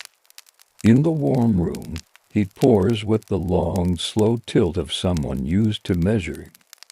He leaves with his token returned, his arms clean, and the sense that afternoon will be more tractable. Intervals expand. The ledger board receives a few marks, then none for a while, then another single line. Counters move with the sound of beans in a bowl. The boy copies the token's truth to the longer board in narrow, tidy signs that will later become the day's column. He licks the tip of his stylus habit and then wipes it with a cloth better habit before making the next small wedge. Late light thinks about the courtyard. Towels come off the lines with the crispness that says completely dry. The laundress checks two corners to be certain and gives each towel a small shake that says thank you to the rope. She carries the stack inside, the smell of sun woven in, and slides it into the larger pile without handing the day off to tomorrow. A quiet aside rests here. Laundry, like ledgers, prefers to sleep finished. Heat eases downward by a degree that no instrument will honor, but the room knows. The keeper turns to taps to match the hour's new shoulder and sets the kettle further from its plate. The attendant places a dry cloth where a hand will rest in evening, and the boy lifts a screen so a bench inherits more air. The bathhouse now resembles a portrait. Clear forms, little movement, a suggestion that time is holding its breath. A last guest before dusk pads across the entry. A reader from the madrasa, ink just visible on his fingertips. He chooses warm and rest, no hot. He will sit, rinse, press water from his beard with a corner of towel, and leave trails of quiet behind him. The boy knows to place the cup at his left hand. If your breathing is thin to the thread of a tap, and your thoughts have learned the towel's fold crease smooth. Turn stay with that. Afternoon asks nothing more. Fuel is measured. Cloth dries. Bowls wait. The house continues its work in the way a good sentence continues past the page. Even when eyes have closed, dust leans its shoulder against the courtyard wall. The laundry lines are empty now, their ropes lightly sprung as if exhaling after an all-day chore. The laundress brings in the last folded pair to small towels that smell like a windowsill at evening and sets them on top of the stack with their bands aligned. She wipes the stone washing slab once with the flat of her hand, leaves the paddle prop to dry, and covers the soda ash jar with cloth. The day's what has been turned into tomorrow's usefulness. No cloth asked for more. Inside, rooms hold a lower voice. Heat has softened from statement to hum. In the entry hall, the boy gathers tokens from returning hands and hangs them on their pegs. Warm, hot, rest. 3 sets settle with a wood-on-wood click, then a 4th after a pause. He slides counters on the string, 1 bead at a time, listening to their hollow seed sound. Each small movement ties a ribbon between action and memory. The ledger board waits. It will receive its longer line when the last token is hung. In the warm chamber, the reader lifts his cup, presses a dry towel to his beard, and stands. He meets the keeper's eyes, offers a slight bend at the neck, and steps into sandals that have been waiting, heels touching. The mother and daughter tie their hair scarves, smile toward the boy in thanks for the stool, and carry their quiet out into the lane. A final rinse rings the marble once more brass bowl lipped to stone, a tranquil note that fades almost before the ear can catch it. The attendant tends to tools with the same courtesy given to guests. Mitts are rinsed in their own basin until the water clears, then wrung and hung in the corridor where the evening air walks. The slotted soap paddle is scrubbed free of lather, set upright to drain, and wiped so wood will not hold damp into the night. Bowls are nested lip to lip with a small twist to let thin rings of water slip away. 2 taps are turned until the thread thins to nothing. The copper mouths gleam with a soft, patient polish that will be easy to renew at dawn. At the furnace, the keeper persuades the day toward sleep. He slides a brick half across the mouth so air will pass more modestly. A last narrow stick is fed to embers not as fuel but as farewell. He listens through his palm to the flue's breath regular content, then closes the ash door to a finger's width. Heat will travel under stone a while longer, the way a story keeps warmth after the last word, and then it will remember to rest. The boy brings the copper kettle from its warmer, tips the rose water into a basin, and rinses the kettle with a cup of plain water so scent will fade to a suggestion, not a leftover. He dries the handle with a folded corner and hangs it from its hook, a small bell-shaped silhouette against tile. He lifts the screen that sheltered a bench and returns it to the corner. Privacy can sleep, too. The laundress passes with an armful of dry wraps for tomorrow, each folded on the breath crease smooth, turned so edges will meet like polite guests. She counts under her breath, stops at 10, and adds a small square for hair to the top of the pile. She brushes a stray thread from the navel stone with the side of her hand, not the palm, the kind of care learned from long gaze rather than rules posted on walls. The keeper brings the ledger board to the low table. The boy names the tokens quietly, not as a recital but as a way of setting them down. Tailor 3, porter 2, elder rest, baker warm, carpenter's warm, messengers 3, reader warm, and rest, mother and child warm, and rest. The keeper draws tidy signs that mirror the peg's truth. The short side note belongs here. When a place records only what happened, the line itself comforts. There is nothing waiting between words. A soft water cloth attends to surfaces. The attendant wipes the navel stone once in long arcs so droplets cannot gather and insist. He runs the cloth along the basin rims and over the stool seats, not to make them shine, but to leave them without the day's fingerprints. He checks the channels that pull water toward the grates. Nothing is caught. A single hair finds his fingertips. He folds it into the cloth without thinking and continues. Out in the courtyard, the sky sets a paler band above the roofs. The laundress lifts the rope from its hooks, coils it like a sleepy snake, and hangs it under the eave. She turns the washing basin upside down so night will not carry dust into it. A sparrow visits the ledge, considers the world, chooses elsewhere. The door to the lane remains open the width of a shoulder, inviting in the last light as if it were a friend who knows when to leave. Back at the desk, the keeper writes the final line. Tokens returned, counters at rest. He dots the corner with his small sign, neither flourished nor plain, then blows once to dry the mark.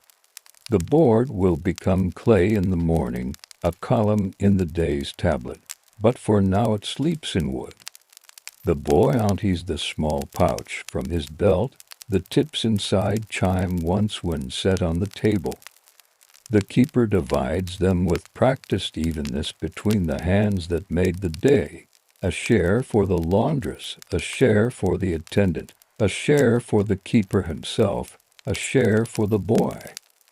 Coins go into pockets and jars. Gratitude needs no speech. Soap ends are gathered and pressed into a new round. The attendant warms them with his hands, kneads the pieces together, and uses the face of a small bowl to press the top flat. The round rests on a shard near the furnace until tomorrow, when it will be wrapped in linen and take its place beside the others. The boy labels the shelf with a little peg turned sideways. Today's makes ready. The house keeps a simple code and obeys it. One by one, rooms accept their covers. Shutters in the hot chamber are lowered to the height that keeps warmth from wandering out too fast. In the warm room, a cloth is spread over the stack of bowls. Dust prefers open surfaces. The clogs are turned heel to wall in their neat row. The screens in the entry hall are straightened so morning will find them already kind. The copper ewer stands on its tray with the handle set to the right, the way right hands prefer to meet it. The keeper lifts the lantern and walks the house once, not to inspect but to greet. Stone, basin, door, cord, flue. At each threshold he pauses and listens. The old habit by which spaces tell him if anything remains unfinished, nothing speaks. He nods too. The furnace wall thank you, and the furnace answers with a last comfortable sigh. Finally, the door to the lane comes to meet its frame. The boy sets the bar, wood meets wood in a quiet consent. The lantern is turned low, then lower, until its light is a coin of amber that chooses its own end. Air settles. Marble keeps a whisper of heat. Water sits inside its pipes, as if asleep upright. The house, too, now knows rest. If your breath has taken on the steady pattern of this closing wipe, fold, place, quiet, let it carry you. Night will do the rest of the work without asking your help. Dawn loosens the latch on a very long door. The Ropewalks hall runs as far as an easy breath can travel, straight, timbered, and simple. Roof trusses stand like patient ribs. Windows sit high to invite light but not weather. The floor is the main instrument here. Planks plain smooth, swept toward the edges, and chalked in pale lines that tell feet where to keep company. If you look down, you can see yesterday's faint paths, soft ghosts of hemp dust, tar's brown whisper, a shoe's polite turn.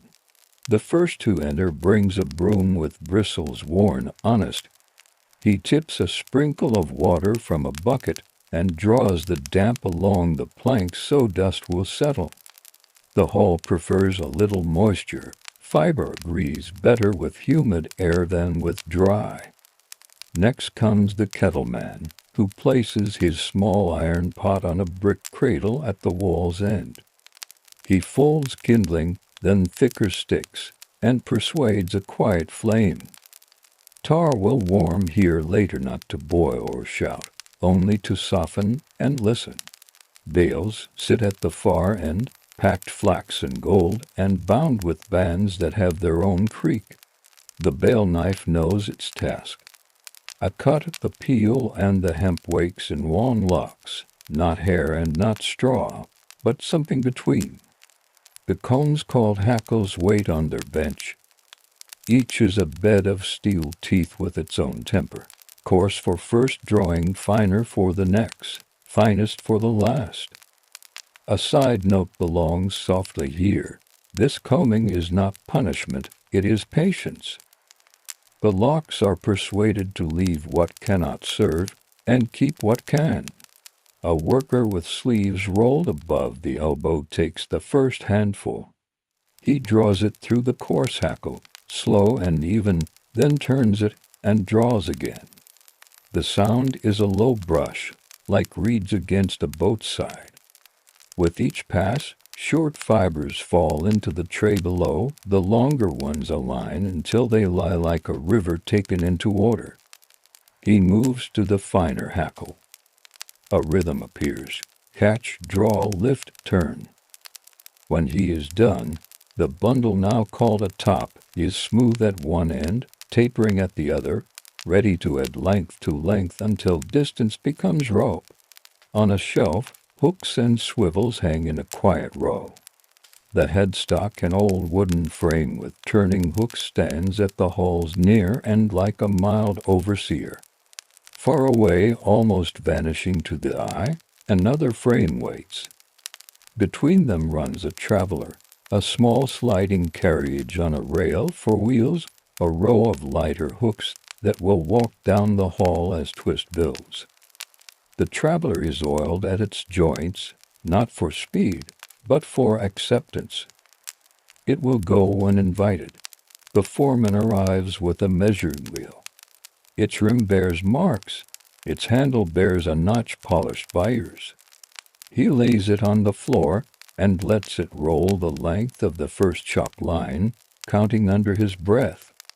He leaves a faint score where wheels always go, then sets the wheel aside and marks the wall with the day's first simple note: 2 lays, 6 chorals, needing enough length to fill the afternoon's patience.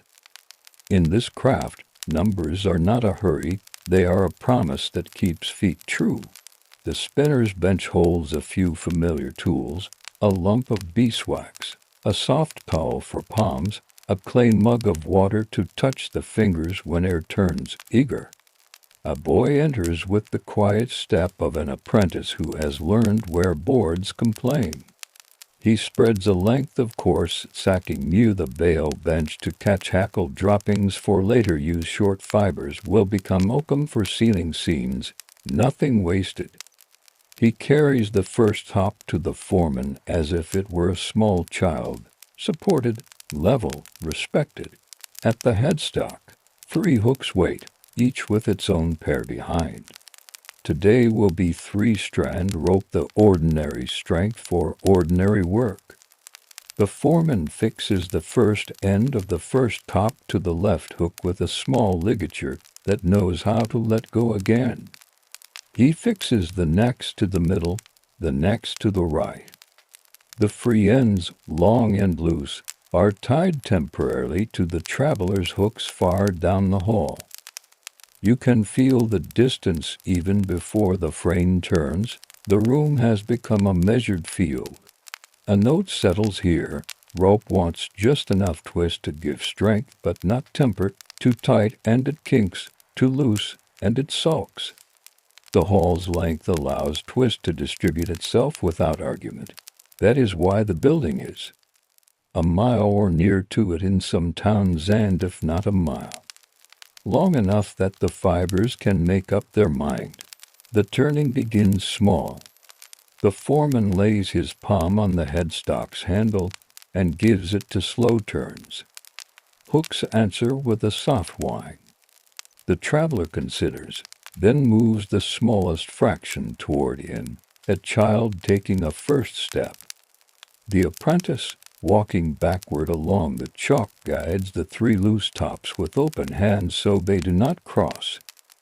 He feeds more length from the coned bundle as twist asks for it, laying fibers into the growing yarn like adding straw to an old nest. Behind them, the kettleman tests tar with a stick. He circles it once, lifts, and lets the gloss fall back in a thin ribbon.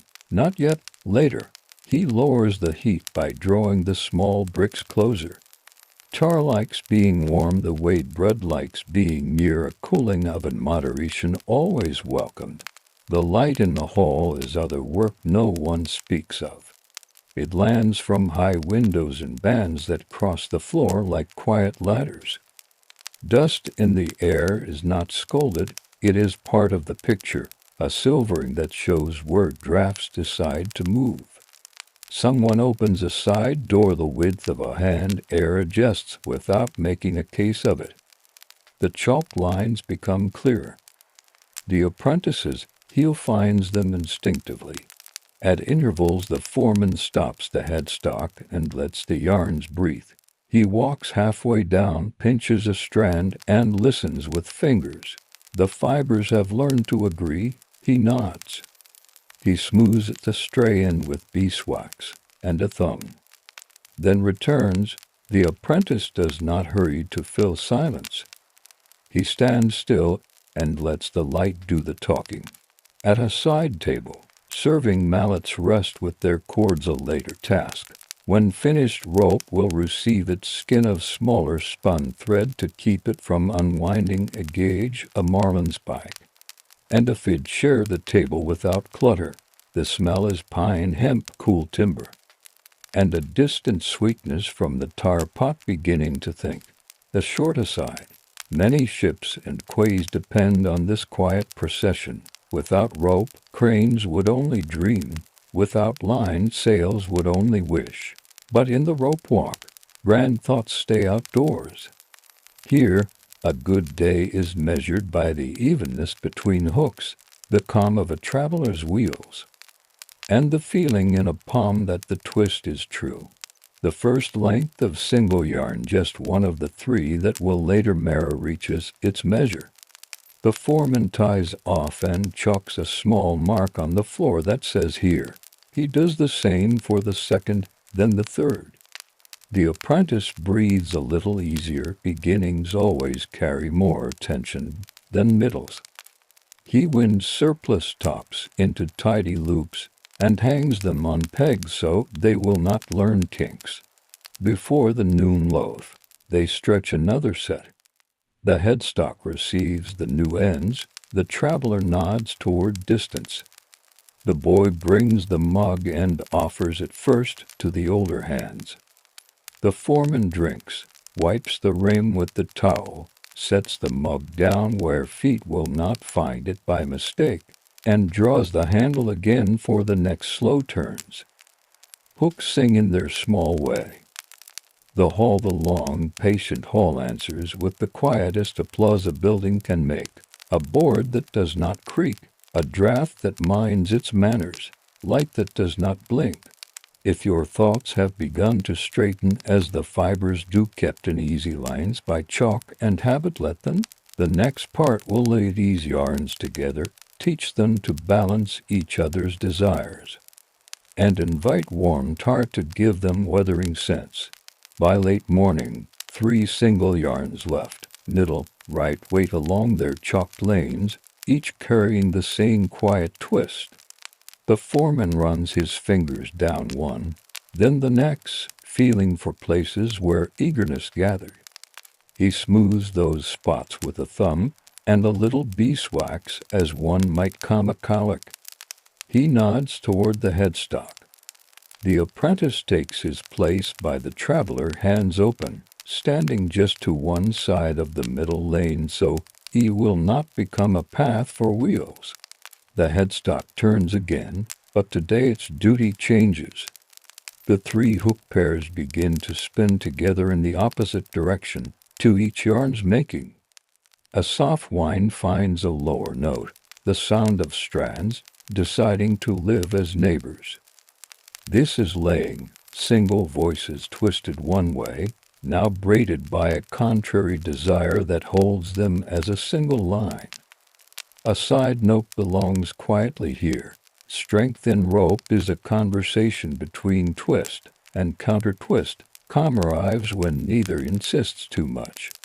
Between the three strands, and the traveler rides a tool that many hands know by instinct, a wooden top, shaped like a small, smooth cone with three grooves carved along its face. It shares a name with the cone bundle on the hackle bench, but its work is different. The cone floats on the infant rope as it forms, guiding strands together, letting them seat in each other's laps without crowding. The apprentice holds its lanyard with 2 fingers and a thumb, giving it just enough weight to stay honest, never enough to scold. The headstock finds a rhythm: turn, turn, pause, turn. With each motion the traveler yields a step, then another. Its small wheels hum on the rail, not metal to metal harshness, more like a hand cart on a smooth plank. The foreman watches distances between hook and cone, and traveler adjusting the lay with tiny lifts and settles. He calls short words that are not orders but directions. Hair meaning a hair more twist, ease meaning release a breath of tension, keep meaning hold, that exactly so. The kettleman, minding his quiet fire, brings the tar pot near.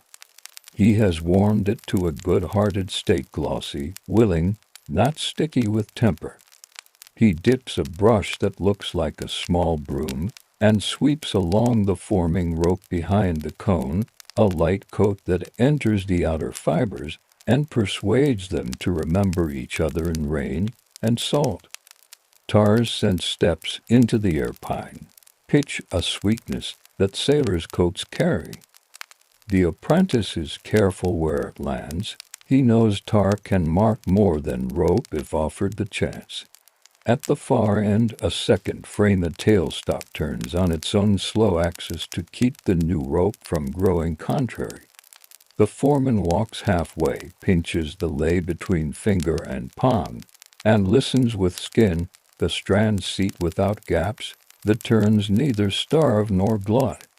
He checks again at a hand span, always letting silence answer before words. Where a tiny gap appears, he lifts the cone's nose a fraction, the grooves change their counsel, and the gap disappears into good behavior.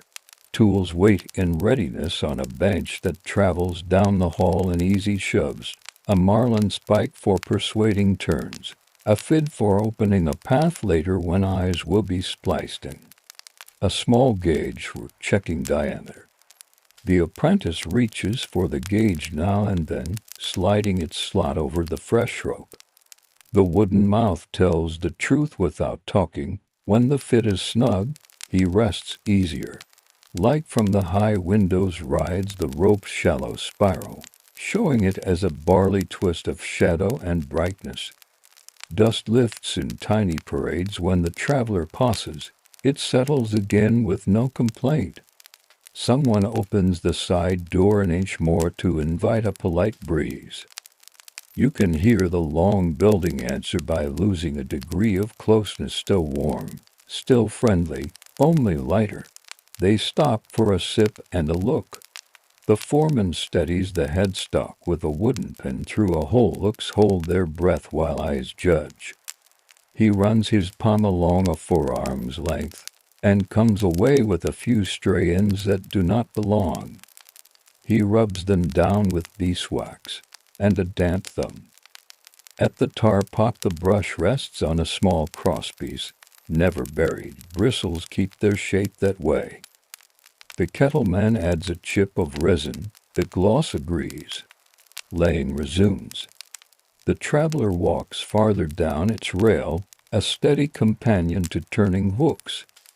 The apprentice keeps the cone honest and feeds in the last of a top when its taper says it would like to retire. He overlaps a new top with the old thin end over thick, and the lay draws both into one mine. No knots, no mystery, only continuity. A short aside sits here. Ropework values joinery so quiet that later hands cannot find the join. When the measured mark on the floor approaches, the foreman lifts his chin. The kettleman brings a soft cloth to wipe excess tar where the finish will sit. The headstock slows, then rests.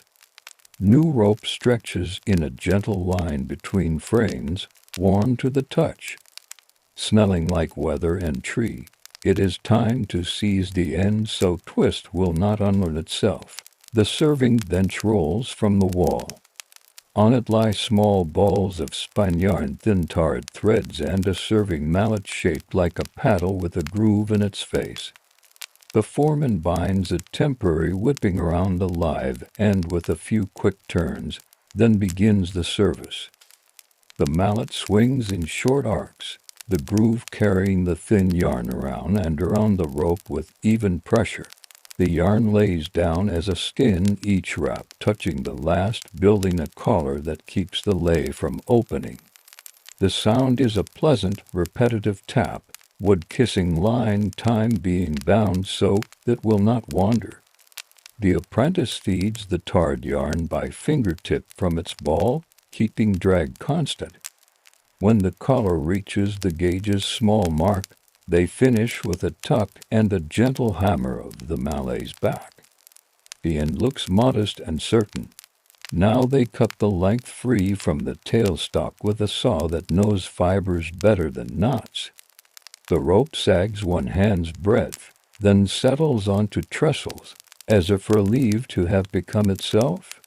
The foreman chalks a letter near the finished and tonnage class and a number today's first. He writes the entry on a slate, 3-strand, opposite lay to singles, length as measured, tar light. The apprentice copies the same in smaller writing on a tag that will follow the coil to storage. Coiling is its own lesson. The new line is walked to the coil stand, a low turntable that prefers neither rush nor neglect. The foreman leads the first loop, laying it flat and wide, twist agreeing with turn. The apprentice follows, guiding each loop to sit without a bulge, adjusting with a small lift at the loop's shoulder if it shows a mind of its own. Every coil is a map.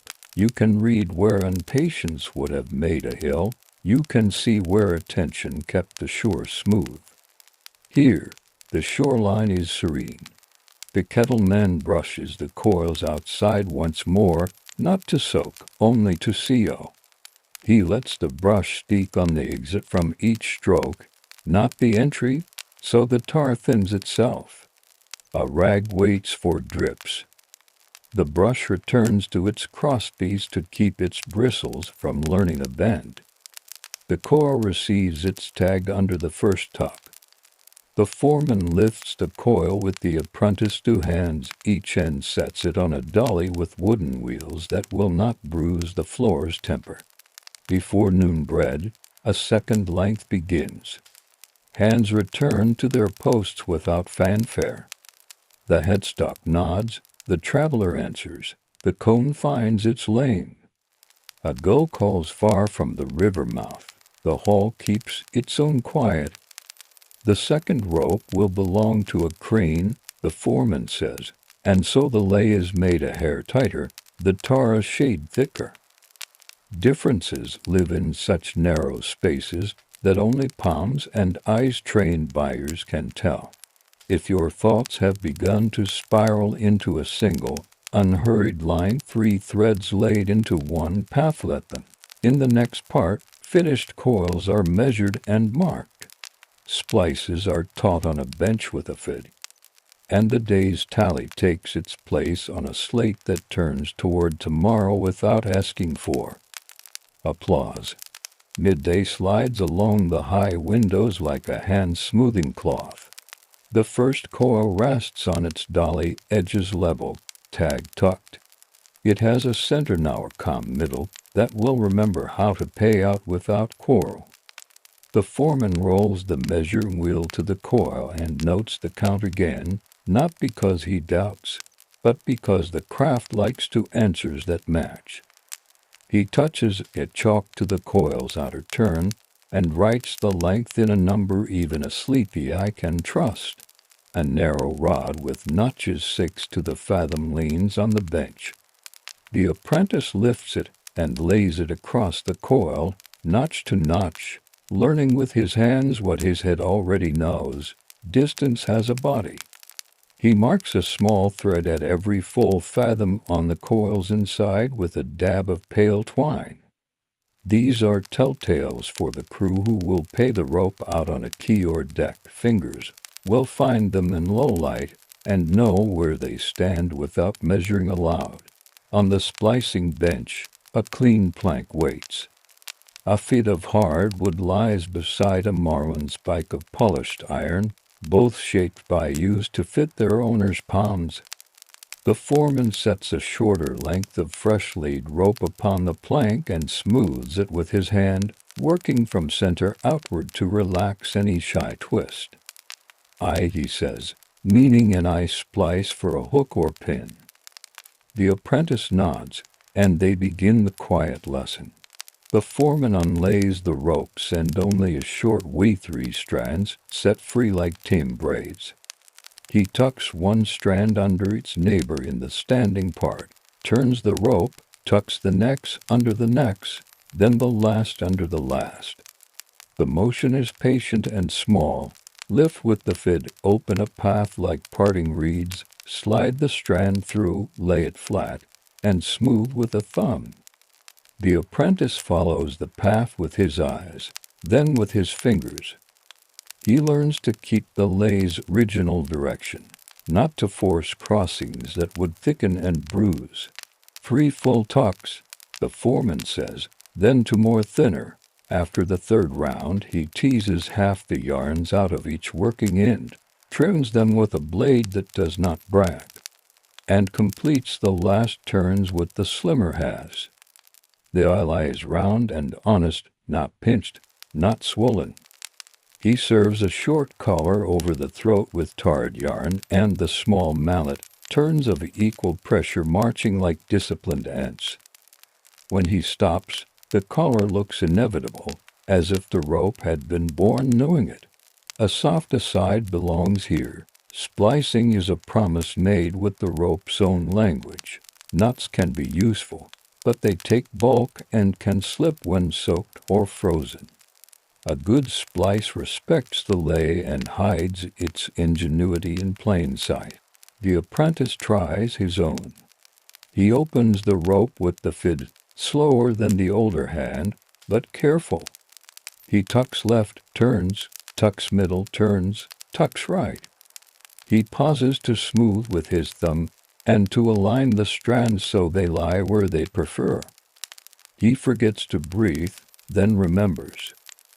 The foreman says nothing for a while, then points once at a slightly swollen tuck.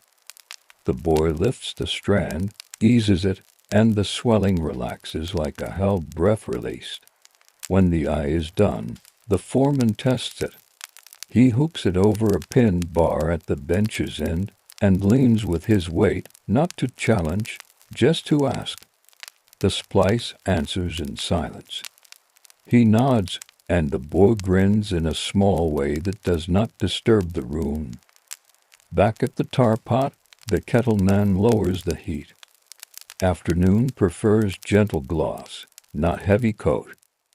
He dips the brush and dresses the served color with one pass, then wipes the brush on its crosspiece. The smell settles into the building's timbers the way a story settles into memory there without asking. Coils multiply like calm thoughts. The second length is served and cut, measured and chalked, then walked to the stand. The apprentice leads now, reading the rope's hints with his hands. He lays each turn flat, uses a heel to nudge an edge inward if it wants to wander, and keeps the center open like a breath. The tag finds its place. A chalk letter marks the coral's face for the yard to read without unstacking. C for crane, L for lighter duty. Simple signs that make mornings easier in a crowded store. A tally slate on the wall receives the day's growing line. 3-strand, tar light, fathoms so many corals too. The foreman writes with a stub of chalk, and then brushes the slate's edge with his sleeve, keeping the frame clean because small borders matter when eyes tire. Later the slate's words will be copied into a longer book. For now, the wall holds the truth well enough. A cart arrives from the yard with old lines that have served their days. They are tired at the eyes, fuzzy along their shoulders, and salt-stiff in places where spray has kissed hard. The Ropewalk does not curse such pieces. It thanks them and chooses what still has use. The foreman cuts lengths for fenders and coils them loosely. He picks best portions to be reserved for lighter service on the quay. The rest becomes oakum teased by hand to fill seams and make boats tight. Nothing that learned work goes straight to forgetting. Windows receive a turn a little wider. Air cools by a polite degree. The apprentice dampens a cloth and wipes the headstock's handles, removing the thin dust that gathers where hands have no time to care during laying. He awls a hook's spindle width to drops, then turns at once to let the oil choose its place. He cleans the gauge's slot with a thread, sets the fid on a folded rag so its point will not pick up grit, and covers the marlin's pike with a canvas sleeve. Tools deserve an end-of-day quiet as much as backs and feet. Before the last length, the foreman checks the tar pot again. He decides for none. This one will be a dry line for indoor oists where tar would soil stored cloth. The kettle man removes the pot to a side shelf, covers it with a lid that keeps dust and daedrings out, and banks the tiny fire with ash. The hall smell lightens pine and hemp rising again to the top of the air. Somewhere beyond a bell marks an hour that matters to others. Here, it's another soft push of time along a varnished rail.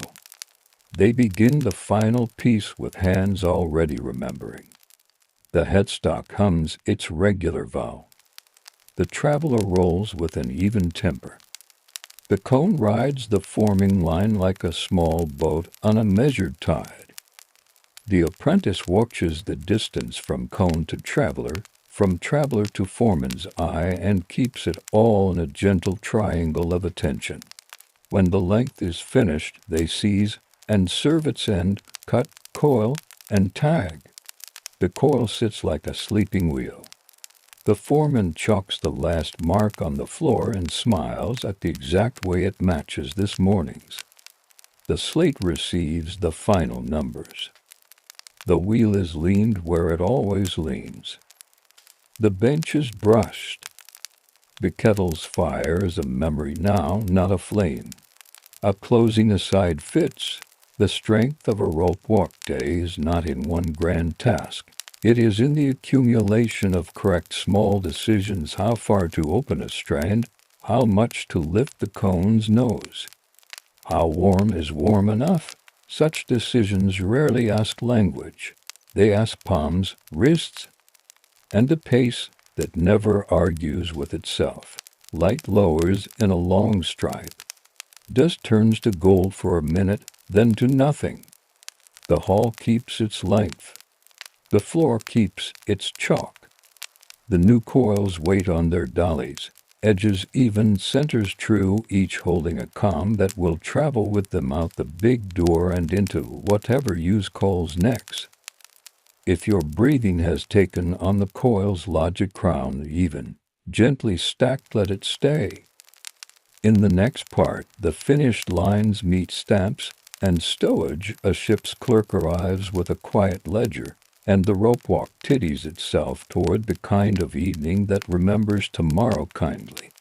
Late afternoon spreads along the floor in mild rectangles, the kind that make tools look content. Coils wait in a small procession by the big door, edges even, centers open, tags tucked like quiet names. The foreman brings out the stamp box from a cupboard that smells faintly of candle. Inside lie iron dies wrapped in linen, the yard's mark, a number for the year, and small letters for diameter. There is also a wooden mallet that asks hands to lift it, not swing it. He fits the yard mark into a shallow cradle and sets the die against the outside wrap of each coil near its tag. The mallet taps once wood into iron, iron into fiber. Not a strike, only a firm introduction. The stamp leaves a low relief, a little rising of line that will stay readable even when tar has had its journey with weather. Next, he chooses the year and taps again. Finally, the diameter letter, simple thirds and quarters, the Ropewalks language for size. Each mark says from here, in this season, made this way.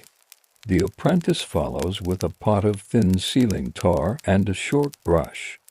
He touches each stamp so lightly it's more a kiss than a coat, enough to ease fibers against wear without hiding the sign.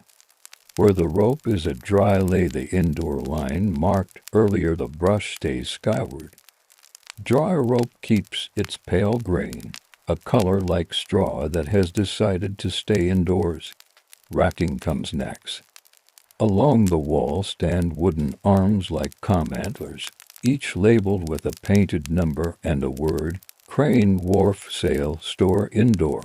The arms are set at heights that ask for 2 hands and 1 steady back. No rack is cruel. The foreman and apprentice lift together, count to a small number that means now, and settle each coil on the right arm. Heavy crane lines set lower, lighter store lines higher. The room begins to look like a library of circles, spines outward, titles visible, weight, duty, length. A side note belongs gently here. This sense of order will travel with the rope. Coils that slept calmly leave the yard with more manners. A ship's clerk arrives with a ledger that has gone soft at the corners. He smells faintly of salt and ink. He nods at the foreman, takes a pencil from behind his ear, and opens the book to today's leaf. The foreman reads the slate and then the rack labels and gives numbers in a voice that does not ask to be remembered. The pencil catches them exactly. The clerk tests 1 coil stamp with his finger, leaves a print in the tar kiss, and smiles. The crane wants 2 of those before moon change, he says, as if reminding the weather, not the men. The foreman nods and adds a small chalk dot to the 2 coils, tags a dot that tells tomorrow's feet which dolly to fetch first. The yard boy from the outer shed rolls in a scale that remembers drain and iron with equal patience. A rope sling older than any of the hands in the room hangs from its hook. 1 coil is lifted, set in the sling, and the scale's arm leans just far enough to show its mind. Weight is read aloud once, the clerk writes, and the foreman writes the same on a narrow slate that lives near the door. 2 answers again, matching, because craft enjoys a chorus. At the splicing bench, the apprentice rehearses to short eyes for the crane order. He measures from the coil's edge, marks with chalk, and opens the lay with the fid's warm nose. Tuck, turn, tuck, smooth. He trims half yarns on the last rounds, serves the throat with tarred yarn, and wipes the surface with a cloth that knows how to lay down lint, not leave it standing. Each eye sits round honest and not self-important. The foreman tests with a lean and a quiet approval.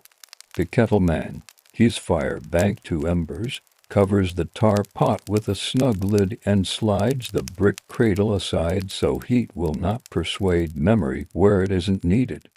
He wipes the brush on its crosspiece, then wraps it loosely in a scrap of sacking so dust will prefer the cloth to the bristles. He tips a spoon of sand into the hearth bottom. Tomorrow's kindling will enjoy a clean floor. Old lines brought in earlier are addressed as evening sidles closer. The apprentice teases short, tarry lengths into oakum at a bench by the open door. The work is quietly meditative. Pull, loosen, set aside until a handful grows like a small brown cloud. He bags the oakum in sacking and ties it with thin twine. Somewhere a boat scene will welcome this softness pressed between planks, and the mallet will make a sound like distant drumming. The foreman walks the hall once with an oiled rag in his pocket. He stops by the headstock, turns its hooks a quarter turn to rest the bearings, and wipes the handle where palms leave a faint record. He checks the traveler's wheels, flicks a grain of grit free with a fingernail, and pushes the carriage gently to a neutral place along the rail. He looks once along the chalk lines and smiles at their staying power. Line and habit still in league. A quiet cart from the store comes to the door. Its wheels are wooden banded but not iron friendly to floors. The two dotted coils are rolled aboard and fit into their places against low pegs. The clerk ties each with a soft line so turns will not wander. He sets a folded cloth under tag so it will not rub. He tips his hat more to the work than to the men, and the cart leaves with a hush, the way a sentence leaves a page when eyes close.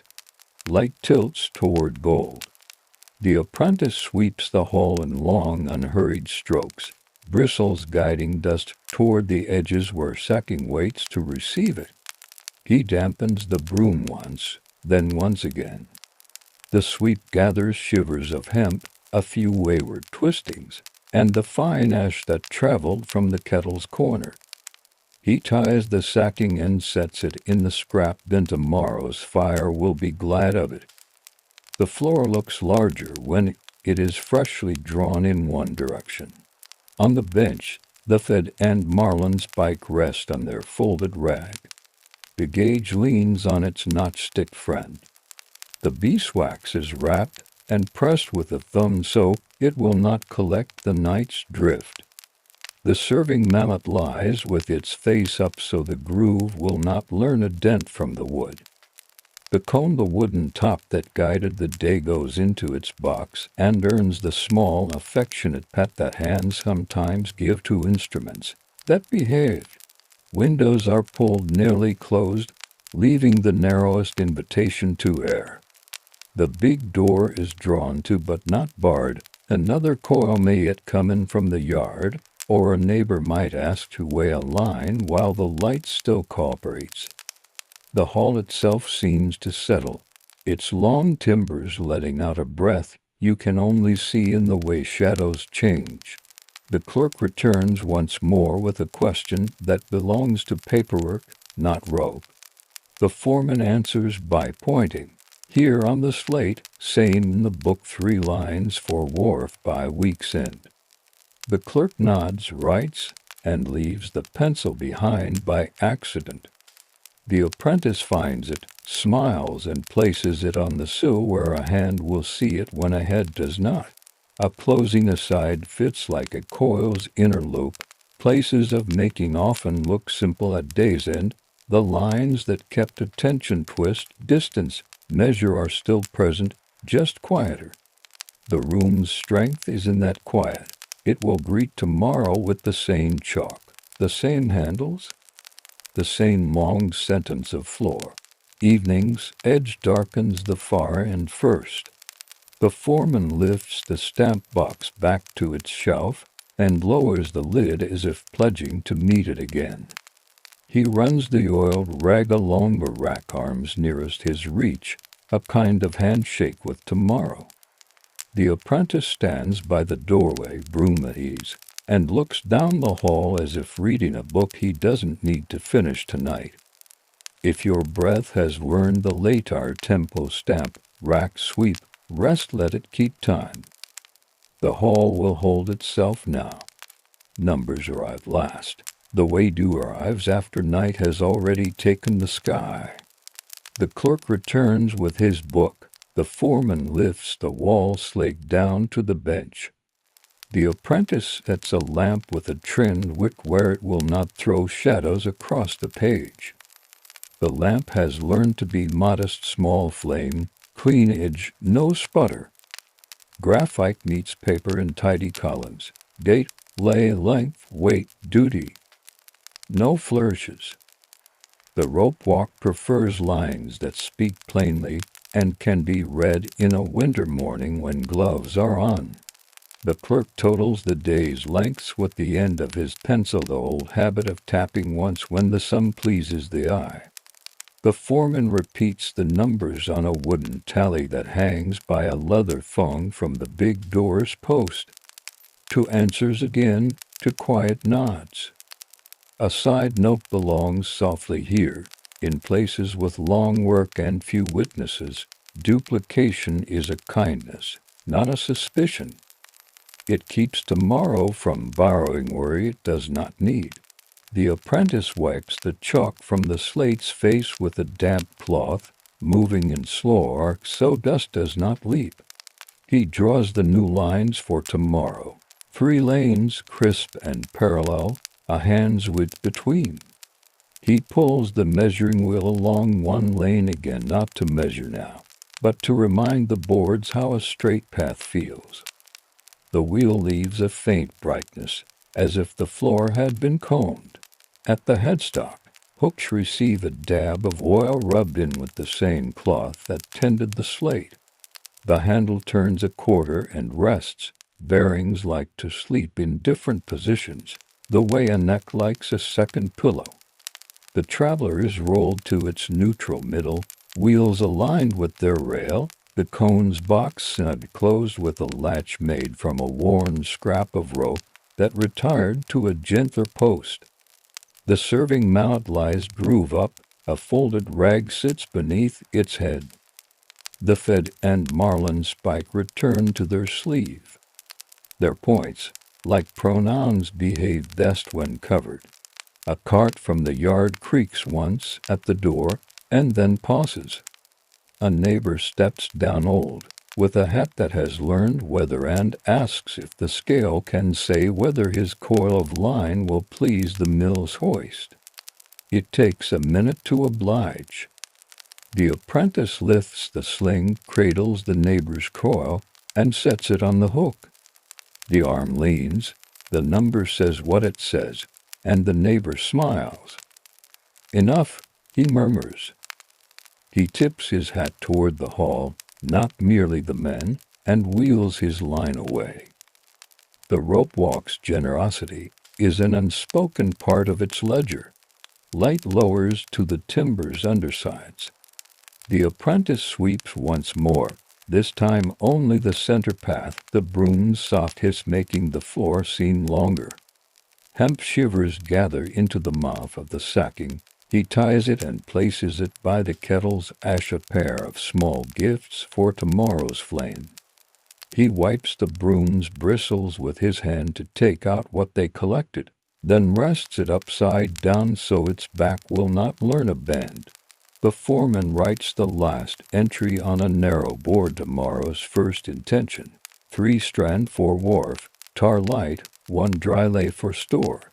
He hangs the board by a nail near the headstock. Morning eyes will like the reminder. He checks the racks. Crane lines low, store lines high, indoor rope pale and dry. Tags face upward like calm faces in a portrait. To coils return no doubt they have already left. The wall holds that absence without complaint. The kettle is the final conversation. The kettleman lifts the lid once, listens with his palm, then banks the remaining embers with a ring of ash that looks almost like a drawn circle. The brush lies wrapped, the tar's surface is dark, level, and unmoving. He places a small, squared stone on the pot's lid, a quiet "do not wake me" that hands understand across yours. Windows lean shut to the width of a reed. The long door comes to, not yet barred. The foreman walks the length of the hall with the lamp, then back with the lamp half hooded. At each place where a day could have left a question rail, headstock, traveler, bench, he pauses and lets silence speak. It says nothing that needs fixing. He lowers the hood. A cat appears from somewhere between rocks, decides there is nothing requiring its opinion, and departs with an unmarked tail. They sit for a minute on the coil stand, not to speak, only to let backs belong to the same bench that met them at dawn. The apprentice rubs a slow line of beeswax into a nicked patch on the handle of the measuring wheel. The foreman looks down the chalked lanes to where the far end has already learned the color of evening. A gull sounds beyond the yard. The hall keeps its own counsel. The ledger and the book meet for a last glance. The clerk dots a small mark on the page that means complete, closes the cover with a sigh the leather makes by itself, and slides the pencil back behind his ear. He takes his hat, nods toward the racks as if tipping to a polite crowd, and is away. The foreman hangs the tally board on its peg, lamplight catching the polished notch where fingers have always lifted it. The apprentice douses the lamp with a breath that does not rush. Now the door. The big panels draw together with the humorless dignity that large doors prefer. The bar lifts and settles into iron pockets that will hold without complaint until dawn breaks the habit. The little wicket is left on the tongue shut, not latched, because someone may remember a pocket knife left on the bench and wish to fetch it without troubling the big hinges. On nights like this, the building feels taller when the door is nearly, not entirely, done speaking. Outside, the yard tastes of tar faded to suggestion, and fresh wood that has given up heat. The apprentice pulls the shutter strap on the nearest window. It descends without squeak because someone long ago decided to rub tallow there twice each month. He does the next, and the next. Shadows finish their long walk across the floor behind the glass, and then there is no floor to walk, only keep. The rope walk is not asleep. It is set aside carefully like a tool placed neatly in its slot. Back inside for a last breath. The foreman stands with hands on the headstock, not gripping, only touching straight, he says, though no one needed the word. The apprentice nods, as if he had heard a full speech. They step out. The wicket clicks. The last thread of light stays on the sill a moment and vanishes. A closing aside fits like the final coil on a neat stack. The day's strength is stored now in circles, and lines, coils racked by duty, chuck renewed, numbers agreed upon. Tomorrow will inherit not instructions, but arrangements. That is often kinder. If your thoughts have taken the Ropewalks end of day cadence, line, coil, number, quiet, let them rest in that order. The hall will hold itself until morning, and the work will begin again with the same soft confidence. And as the long timbers fade to stillness, and fresh chalk waits under a closed door, let's step into a walled kitchen plot where dusk still holds a little warm throes of thyme and sage breathing into a mortar on a low table, and a patient hand gathering sprigs for simple, waiting remedies.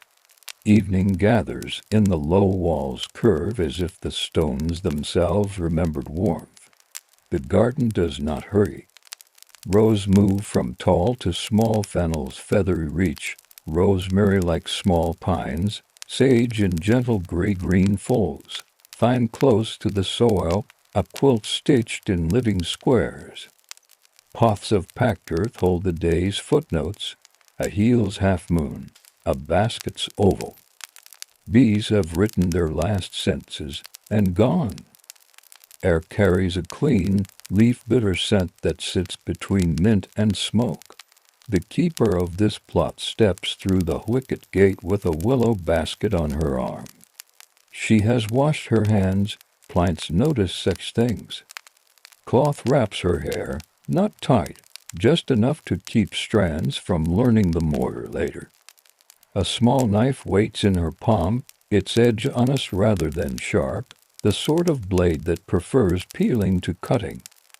She moves first to thyme because dusk suits it. The oil behaves kindly in evening. She pinches sprigs above their woody stems, never taking whole tops, leaving plants able to say again tomorrow. The basket knows how to catch gently, stems lean in, not down. A side note belongs softly here. Simple remedies begin with timing as much as tools. Leaves gathered after heat sets carry their thoughts more calmly. Water warmed, not boiled. Asked for fragrance rather than surrender. Cloth pressed warm, not hot. Persuades aches by conversation.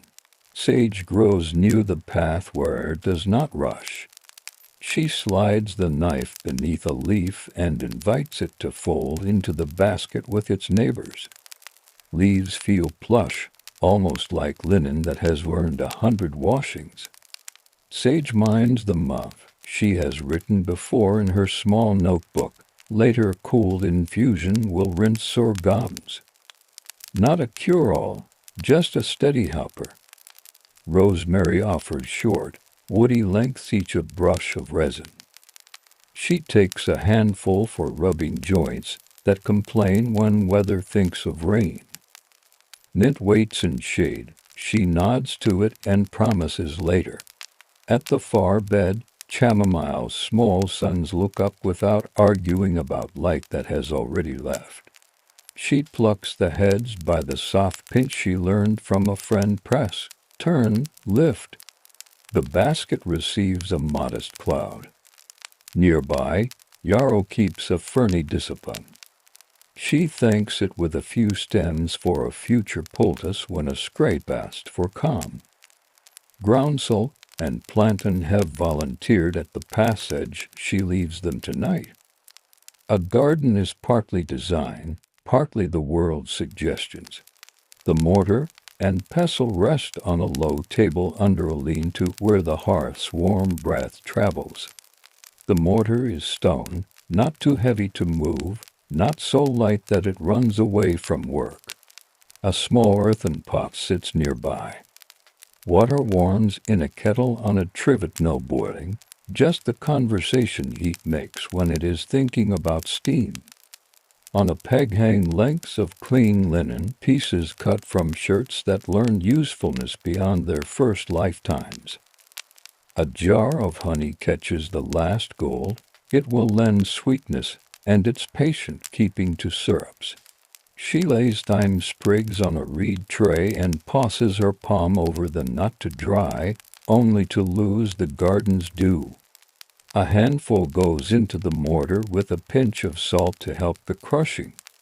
The pestle moves in a quiet circle, not a pound. Leaves give up their strong breath.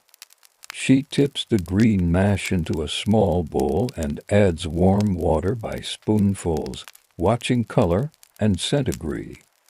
For a chest that speaks too loudly at night, this will sit near a bed in a shallow cup, steam rising modestly. Later a little honey will join a tea of the same, sipped, not swallowed quick. Sage receives a calmer hand. She bruises the leaves once just enough to teach the water their path, then lays them in a lidded cup. The kettle tilts, water answers to the leaf, not the other way round, lid on. Time equals a slow count to 100 while she wipes the table and turns the page of her notebook with a clean finger. On that page she writes the day, thine evening, sage rinse, rosemary rub, chamomile heads to dry, yarrow for later. Her script is neat, not precious. Remedies do not ask for flourishes. A short aside settles here. Notes are not magic, they are memory made portable.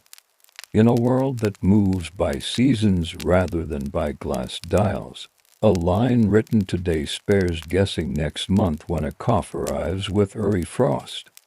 Honey opens when the sage has cooled to polite. A spoon dips, not deep, and folds into the tea for a throat that wants a softer coat.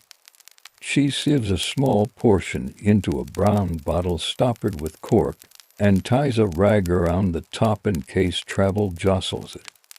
The rest stays in the cup for the house. Someone will be glad of it before dawn drags its feet across the yard. She sets rosemary in a shallow dish and pours a little warm oil over it, pressed last year by a neighbor who owns a press that sighs like a tired ox. The rosemary breathes its green into the oil by the hearth. Later she will strain it and rub a thumb of it into wrists and knees with small circles. No promise of miracles, just a companion for weather's stubbornness. Chamomile finds its drying frame a net of string stretched across a wooden hoop. Heads rest face up, a galaxy in a little circle. The frame hangs near the hearth where smoke does not visit and air moves in a murmur. She turns the hoop now and then in the coming days. When flowers feel like paper and smell like hay with honey's memory, they will sleep in a jar with a twist of cloth under the lid to keep haste from entering. On the shelf, a small stone for heating compresses the jar of cider vinegar that traveled from an orchard in autumn and still remembers the path, a bundle of clean twine, a stack of square papers for wrapping powders. She lifts a corner of cloth over a jar of dried rose hips to admire their stubborn, cheerful red. Wine told cheeks to sting last month, rose hips will return iron and a small sun to tea when nights change their tone. Mint gets its turn at last. She takes only the top leaves polite harvest. Some will become a mild tea for unsettled stomachs. Some will go into a cool bowl of water to wash a brow that has argued with heat. She bruises 2 leaves under her thumb and lets them ride the steam from the kettle. The scent climbs the lean-to, meets roof rafters, and seems to decide to stay. A neighbor leans over the wall to ask, in the gentle way people ask near evening, whether there is anything for a child who counts too many stars before sleep. Chamomile, she says, and a story. She hands over a small twist of dried flowers and a fold of paper with barely warm and slow sips written plainly. The neighbor smiles and leaves a coin no one mentions. Payment here also lives in baskets of pears and stories returned. The coin will buy new linen when shirts finally decide they are finished. Like thins. She strains the rosemary oil and rubs the leftover sprigs between fingers to teach the odor into her skin, as if to carry a little forest indoors. The mortar is rinsed, the pestle wiped and set handle to left, as she prefers in the morning. Trays slide onto the high shelf where creeping cats cannot consider them. She ties a soft string around the bundle of notes and puts the book into a cloth bag that also holds a pencil and a stub of candle, a traveling pocket office for winter afternoons at neighbors' hearths. Before closing the gate, she checks the garden's edges for small questions. Snails, have thought about the lettuce but decided otherwise when the last sprinkle of ash deterred them. The thyme looks untroubled by being borrowed. Sage seems content. A jar of rainwater catches the fading color of sky. She bars the wicket with a simple peg and stands a breath to let her eyes memorize the gray on green. The house will smell like thyme and a little smoke. The kettle will keep a last warmth. The notebook will close its page, knowing that pages do not need to sleep to be restful. If your breathing has flowed to the pace of warm water poured and linen folded, stay with it. The remedies made tonight do not hurry. They visit quietly and stay polite. Night draws itself across the yard in even strokes. Indoors, the hearth holds a small, steady core. The table wears its work like a calm map. Bowls nested, sprigs in modest heaps, the mortar rinsed and turned on its side so air can pass. Beside it lies the bundle of blank labels and a pot of ink the color of a raven's feather. She begins with names. Small papers receive simple words in a hand that presses neither heavy nor light. Thyme for costume and tea, sage mouth rinse, rosemary oil rub, chamomile evening tea, mint for quiet stomach, yarrow for poultice. She adds the moon's quarter and the week, not for superstition but for memory. Herbs grown and gathered in different weathers speak, with slightly different voices. The labels rest on the table's edge while the ink decides to be dry. Glass jars wait in a low crate lined with straw to keep them from touching elbows. She checks each rim with a finger, looking for a chip that would teach lids to misbehave. A strip of soft cloth makes a useful gasket. She slides chamomile heads into one jar with a folded scrap of paper that becomes a chute. Each flower stays itself. Mint goes to another, leaves facing upward as if listening. Thyme shares a jar with a sachet of clean paper at the bottom that will welcome a little dust. Later it is easy to lift out. Sage receives a wider mouth. Its leaves dislike being folded. Lids meet cloth, and then glass soft to soft, firm to firm. Labels tie on with kitchen twine that has served years without learning pride. A side note may settle here. Putting by is not only storage, it is a promise to a colder self. A shelf with clear names is a kind of winter kindness. Now the syrup. She lifts a shallow pan with a lip and sets it on a trivet to catch steady heat. Into it goes water, then honey by measure learned in the hand, 3 parts water to 1 honey for a light syrup that will persuade rather than coat. The spoon stirs in lazy circles that do not scrape the pan's bottom. When the mixture warms enough to forget its edges, she adds a handful of thyme and 2 strips of lemon peel that traveled in salt last year and still give brightness. The room leans toward the smell, a mix of clean, bitter, and late sun. The liquid never boils, it shivers. A foam-like small language rises and is skimmed with the back of the spoon. In written notes she calls this quiet simmer. Quiet is the point.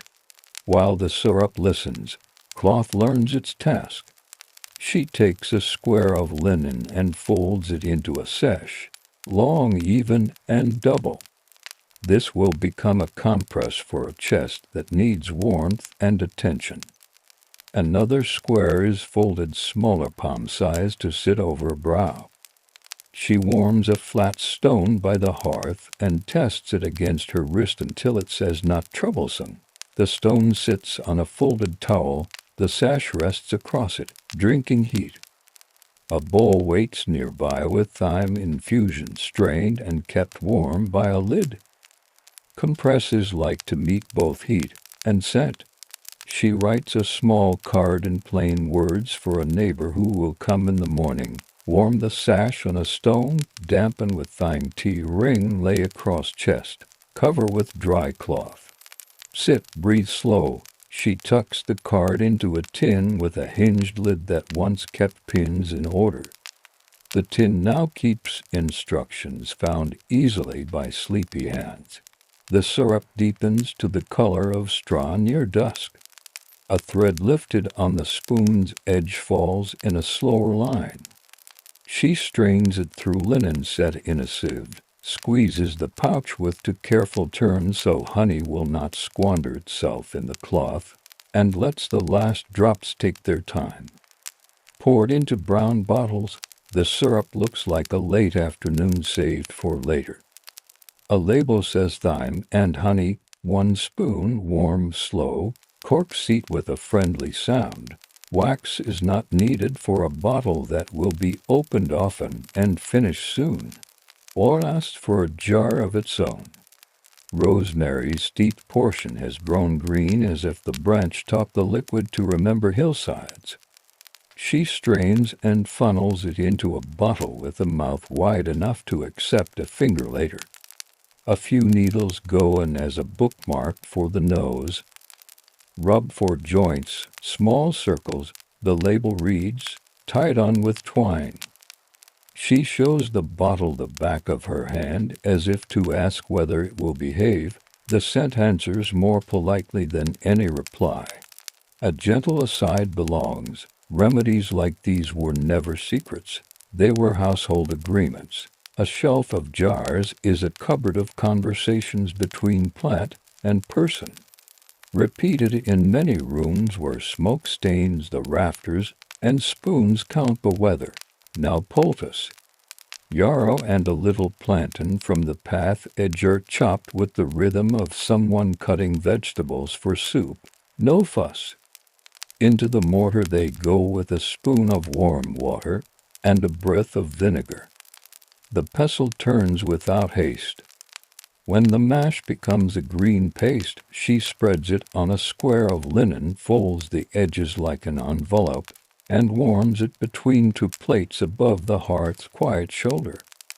A scrape, a bite, a blister that needs calm. This small parcel will bring talkative skin back to an indoor voice. She writes the line on a card, not hot, only warm. Replace when cool. On the shelf where things sleep, she ranges the day's bottles and jars by frequency. What gets reached for often near the front, winter-strong things a little back. A jar of ground ginger lives there too, a traveler from farther fields. She does not pretend the garden makes everything the body asks. Ginger, like pepper, arrived in little paper cones from a merchant who wears the same hat summer and winter. She buys enough to last, never enough to boast. The notebook opens once more. She writes a neat list of parcels promised, neighbor's child chamomile, and story reminders, shepherd's wrist rosemary oil, miller's cough thyme syrup, tanner's nix yarrow fold. A small square marks each line finished. She adds one more. Mint.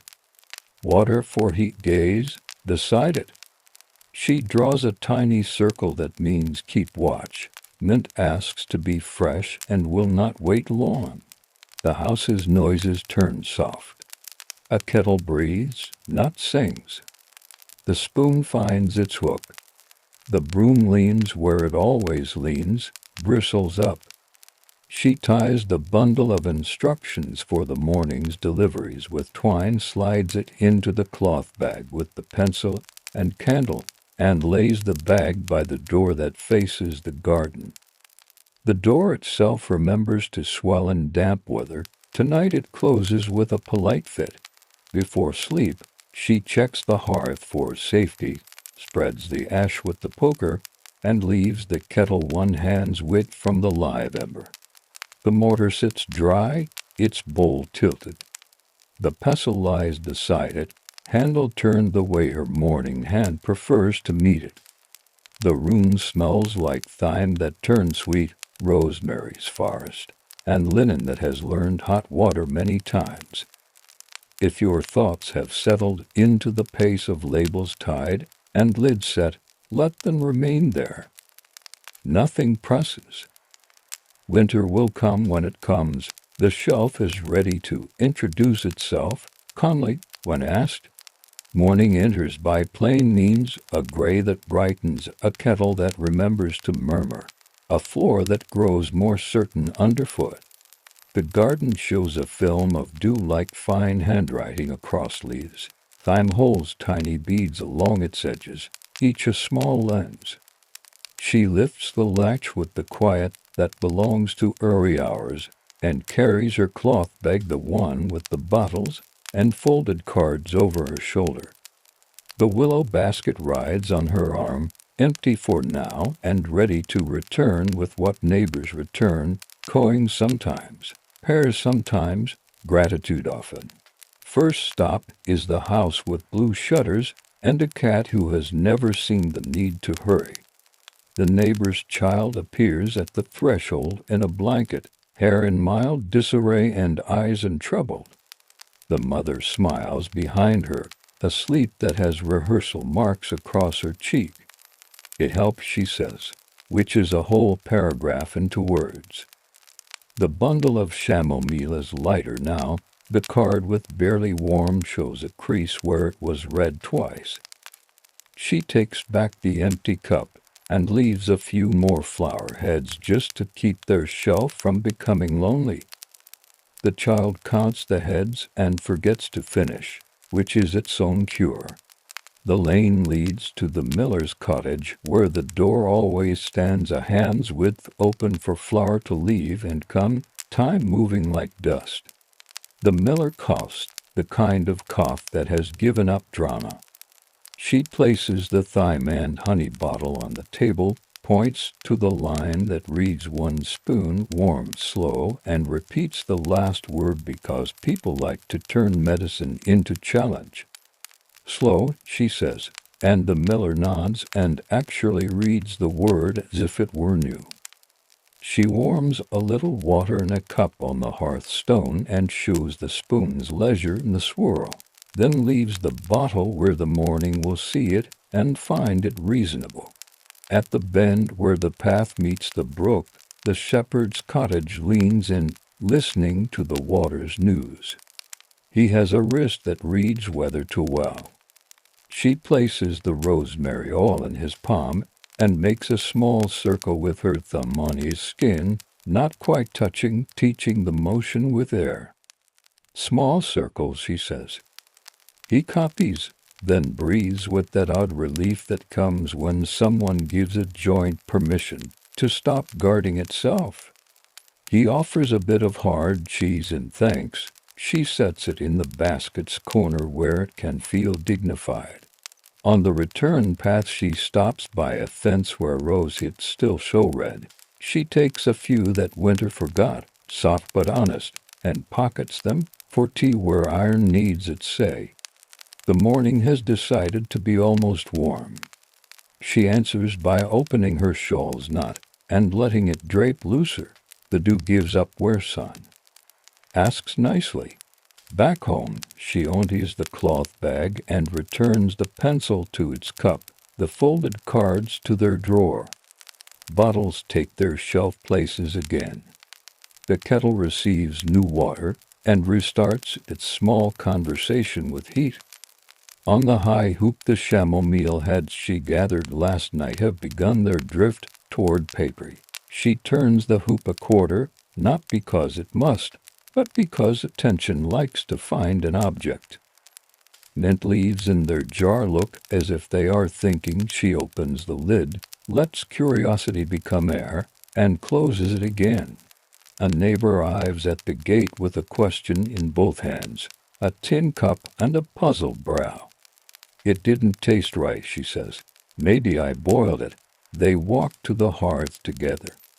She pours clean water into a small pan and holds her palm over it as the surface begins to whisper a sound you can miss if you are busy.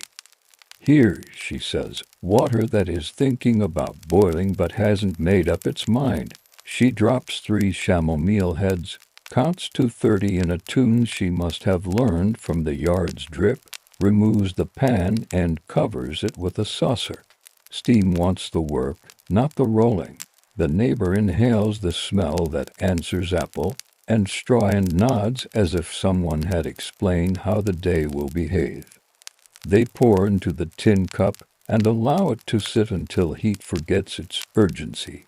The neighbor sips and leaves looking able to tell this to herself again later, which is the point of teaching. She checks the drying line under the heat where two cloths rest. One sash compress freshly washed, one small square for foreheads.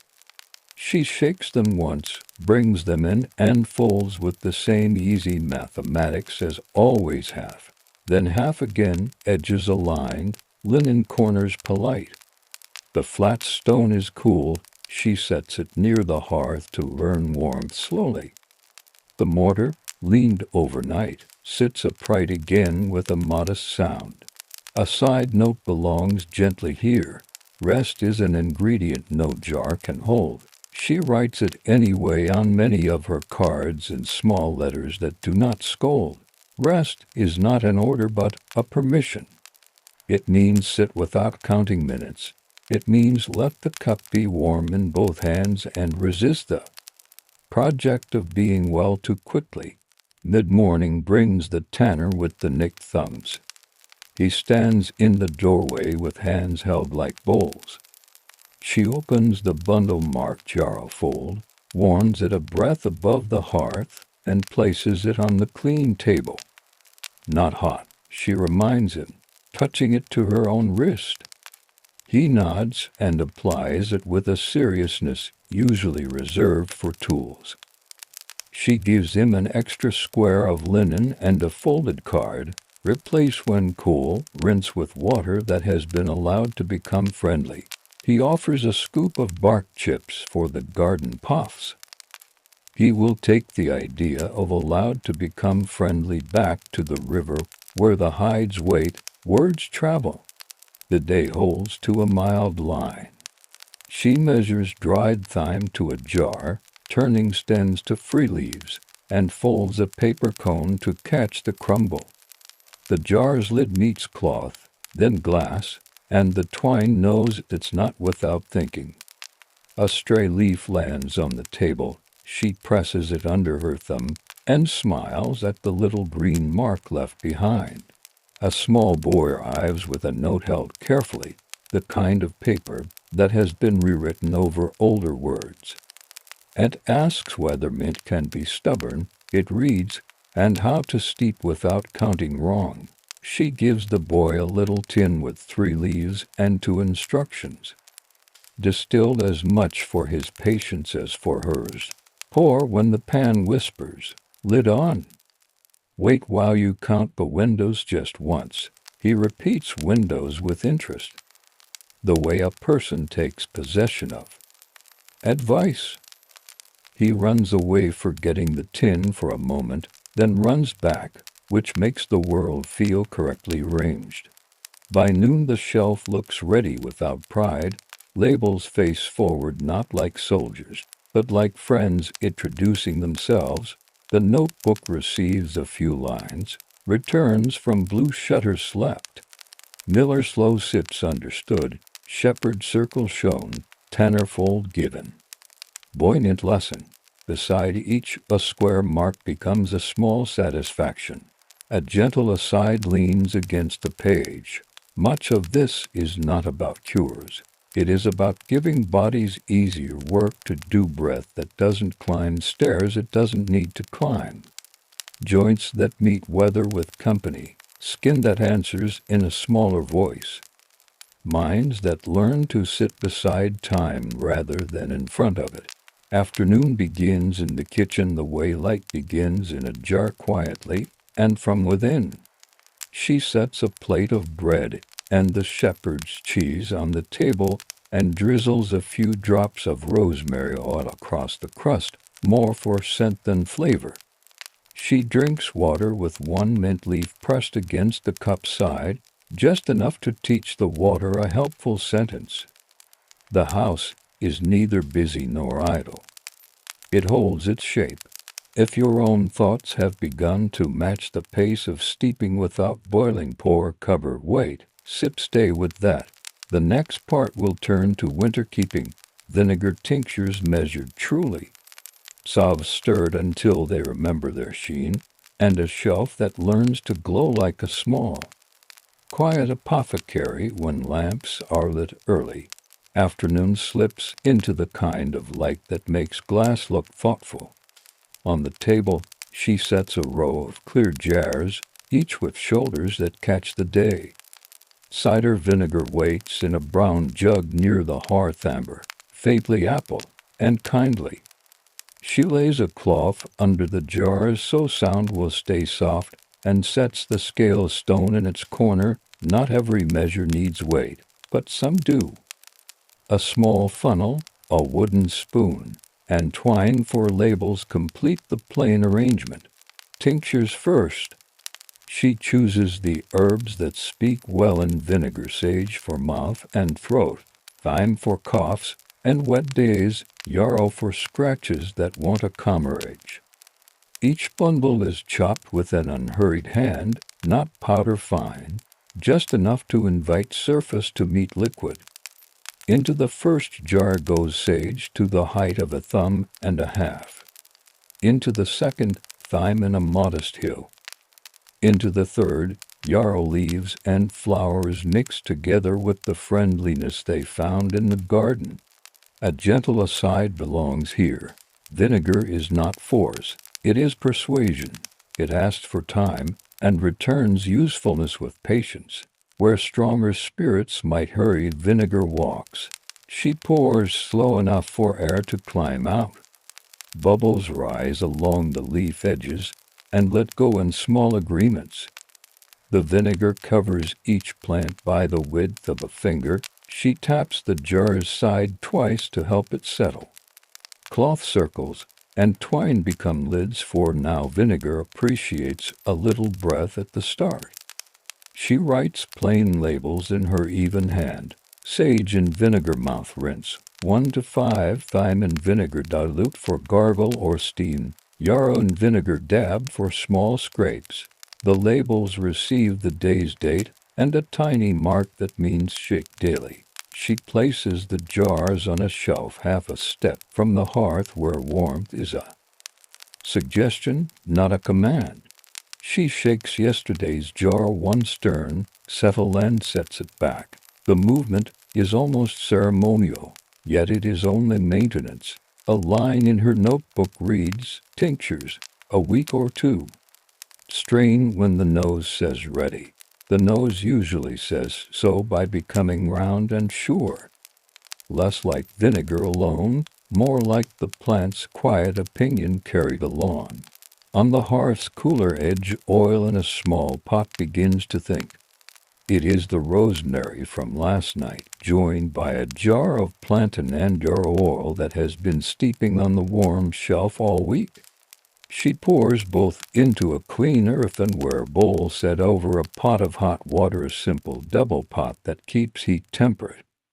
Beeswax arrives next, a small block the color of afternoon bread, wrapped in cloth against dust.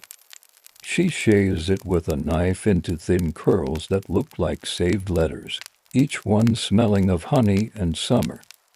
Curls fall into her scale dish until it reads the number her hand learned last winter, roughly 1 part wax to 4 parts oil when the air is cool, a little less wax when evenings are warm.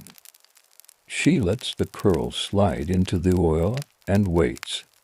Melting has its own quiet. Wax softens, edges dissolve, and the oils grow clear as if remembering a pond without wind. She stirs with a wooden stick that has never known savory pots, only sauves. The mixture asks for a test. She drips a teardrop onto a spoon set on the sill, counts a slow dozen, and touches the cooled bead with a finger. It yields, not sticky, not brittle. Yes, she says to no one. If it had argued, another shaving would have settled the matter without debate. While the Sov waits a moment, she arranges small tins into brown glass jars on the cloth. Each is wiped with a corner of linen to make sure yesterday isn't hiding inside. She turns down the heat under the water pot and draws the bowl aside so the surface will not form a skin while she pours. A funnel with a short spout helps. Sov moves like syrup when warm and like butter when thinking about setting. She fills each tin 3/4, then returns to top them when the first settling leaves a pleasant dip. The room gathers a fragrant screen from the rosemary, meadow sweet from yarrow, and plantain, a faint honey from wax that makes the air feel like a kindly kitchen even without bread. Labels again simple as before. Green Sov, small scrapes. Dry hands, rosemary rub joints. Small circles. She writes thin layer on both because, untended. We all have a way of thinking more is faster. A side note rests here. Sov is a conversation with skin. It ends well when voices stay moderate. She presses one fingertip into the set surface of a tin and rubs the line into her other palm, testing the slip, the speed with which oil becomes a satiny absence. Satisfied, she sets the tins on a cool tile near the window to finish. Beeswax, a quiet teacher, has shown oil how to keep shape without stiffness. Tomorrow the lids will sit on with a soft click. Vinegar asks for a final kindness. She ties paper over the jars and pulls twine snug, then replaces paper with lids that will not quarrel. A cork goes into a small bottle set aside for faster need. Sage vinegar dilute for rinse. 1 spoon to a cup. The cork seat makes a sound as friendly as the honey jars did last night. She wipes the bottle's shoulder with a damp corner so vinegar will not write its memory on the glass. Dusk begins its quiet work in the room's edges. She strikes a lamp and turns the wick low until the flame resembles a thinking bead. Glass catches it, labels learn to glow. Shelves become a soft grammar. Teas near the kettle, vinegars a step away, syrups to the left, oils and Sovs low where hands can find them in drowsy hours. Above, drying hoops turn once in the slight draft. Below, the hearth's ember line holds steady like a slow sentence.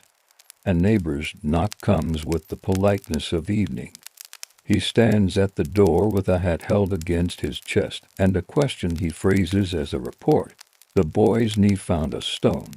She lifts a lidded tin, warms it between her palms so winter-hard wax yields at once, and shows him the measure on her finger no more than a lentil. Clean with water that has cooled to friendliness, she says. Then this just a whisper and linen that met hot water first. He nods. She tucks a fold of cloth around the tin so it will travel without rattling. Coins do not appear tonight. He leaves a string of onions from his garden on the peg the way certain kinds of thanks prefer to look. She makes a small note. Knee green Sov remind to wash. The notebook welcomes such lines the way hedges welcome sparrows. Her hand, leaving the pencil, rests on the cover a moment, a quiet punctuation. The room, seeing its work arranged rather than waiting, loosens. The kettle shifts from murmur to memory. She lifts a cup and pours water that has just forgotten steam over 3 mint leaves in a small jug. Lid on. Wait the span of buttoning a shawl. She carries the cup to the door and looks at the patch of sky the garden keeps. Stars not yet, one, perhaps, thinking. She drinks, not quickly. A gentle aside, placed like a slip between pages. This making is not old-fashioned in the way of stubbornness. It is timely in the way of attention. Vinegar remembers autumn. Beeswax remembers summer. Plants remember sun. and the person at the shelf remembers the order of small tasks. Together they make winter shorter by teaching comfort to live in bottles and tins. She pinches the lamp a breath lower. The salves are set, unlidded. The vinegar jars wait for tomorrow's shake. The syrup counts fewer bottles than earlier. The mortar leans again. The pestle quiet in its shadow, linen folds and stacks like pages in a book nobody has to hurry to. Finish. If your thoughts are moving with the lamp's small flame and the soft geometry of jars and labels, keep that pace. The last part will lay the house to rest, a final round through the garden paths, shutters pulled with care, the shelf covered with a cloth against dust, and a seat by the hearth where the notebook closes and night does its unhurried work. Evening has chosen its color and is keeping to it. In the garden, edges go soft, rosemary becomes a dark brushstroke. Thyme is a textured shadow that still remembers its scent. She lifts the latch on the wicket and steps out with an empty cup clean, warm from a rinse and the small notebook that has gathered the day's lines. This last round is not for harvest. It is for thanks and small adjustments that make tomorrow walking easier. She kneels by thyme first, palm hovering to feel whether the soil kept its modest drink. It did. She pinches away one spent tip and lays it at the base, leaf returning to leaf. Sage earns a gentle shake so the day's dust becomes evening air. The rosemary bed gets a finger-drawn path along its edge to discourage a confident snail. She finds a wind-fallen stick, arranges it as a small brace where fennel leans, and presses earth around the foot of the stake with two slow presses of her thumb. The shape of her help more than the force. A clay bowl half filled with rainwater has caught a thin film of petals and a single gnat. She tips it against the path so water leaves in a silver curve. The bowl returns upright with a sound like a thought put down on purpose. Near the wall, mint keeps its cool. She pulls a few soft weeds there by the roots, mindful of leaving the mint's runners undisturbed. The path itself receives a light sweep with a switch broom, not to make it proud, only to return it to the line the feet drew in morning. A soft aside belongs here. Gardens warn attention by degrees. Plants answer to weather, yes, but also to hands that keep the same hour with them. The air does not ask for much, it notices. It rakes two fingers through thyme. It writes a pot. It closes the gate so night wind can pass without moving anything that isn't meant to move. She closes the wicket and sets the peg. The house opens to meet her. The room gathers her in without remark. On the table, jars catch the last light like calm bells. She lifts a cloth from a hook and drapes it over the shelf, not to hide what's there, but to keep dust from practicing. The cloth is thin enough that shapes still read through. The round shoulders of bottles, the squared tins. Her hand presses the cloth's edge with a certainty that comes from habits forgetting themselves when they are late and enjoying themselves when they are on time. The kettle makes a polite remark. She fills a stoneware bottle with water that has almost forgotten its steam and adds two sprigs of thyme, a slice of lemon saved under cloth, and a spoon of honey that answers the day's last scratch at the throat. The bottle's cork sits with that humble sound that small lids have. Done. She writes on a scrap, night water, and tucks it under the bottle so the morning will remember what the evening began. A neighbor's foot hesitates on the step, then a knuckle taps, soft as one herb meeting another. She opens. An older woman stands with a shawl and the kind of request carried in the way someone holds her shoulders. For my hands, the neighbor says, palms up, willing and worn. The rosemary oil bottle appears, and her fingers learn the circles by being shown, not told. Heat first, she says, passing the small clay hand stone to the neighbor to warm near her own hearth. Then circles small enough to be patient. A few words take a long route through both women, and return dressed as understanding. The neighbor leaves with a nod, and a folded square of linen tucked under the bottle's shoulder, a quiet seat for the journey. The room shrugs into its night shape. The mortar leans, the pestle rests at its foot, the brush that knows vinegar jars is tucked, bristles up in its cup. The kettle slides one finger width farther from the ember line on the windowsill. She lays to mint leaves, not for use, but for air, a reminder that even darkness has a nose. She sits to write the last lines of the day. Rosemary oil shown again. The pencil says in her hand, sage jars tied, vinegar shaken, child slept. She adds one more, garden content to be left.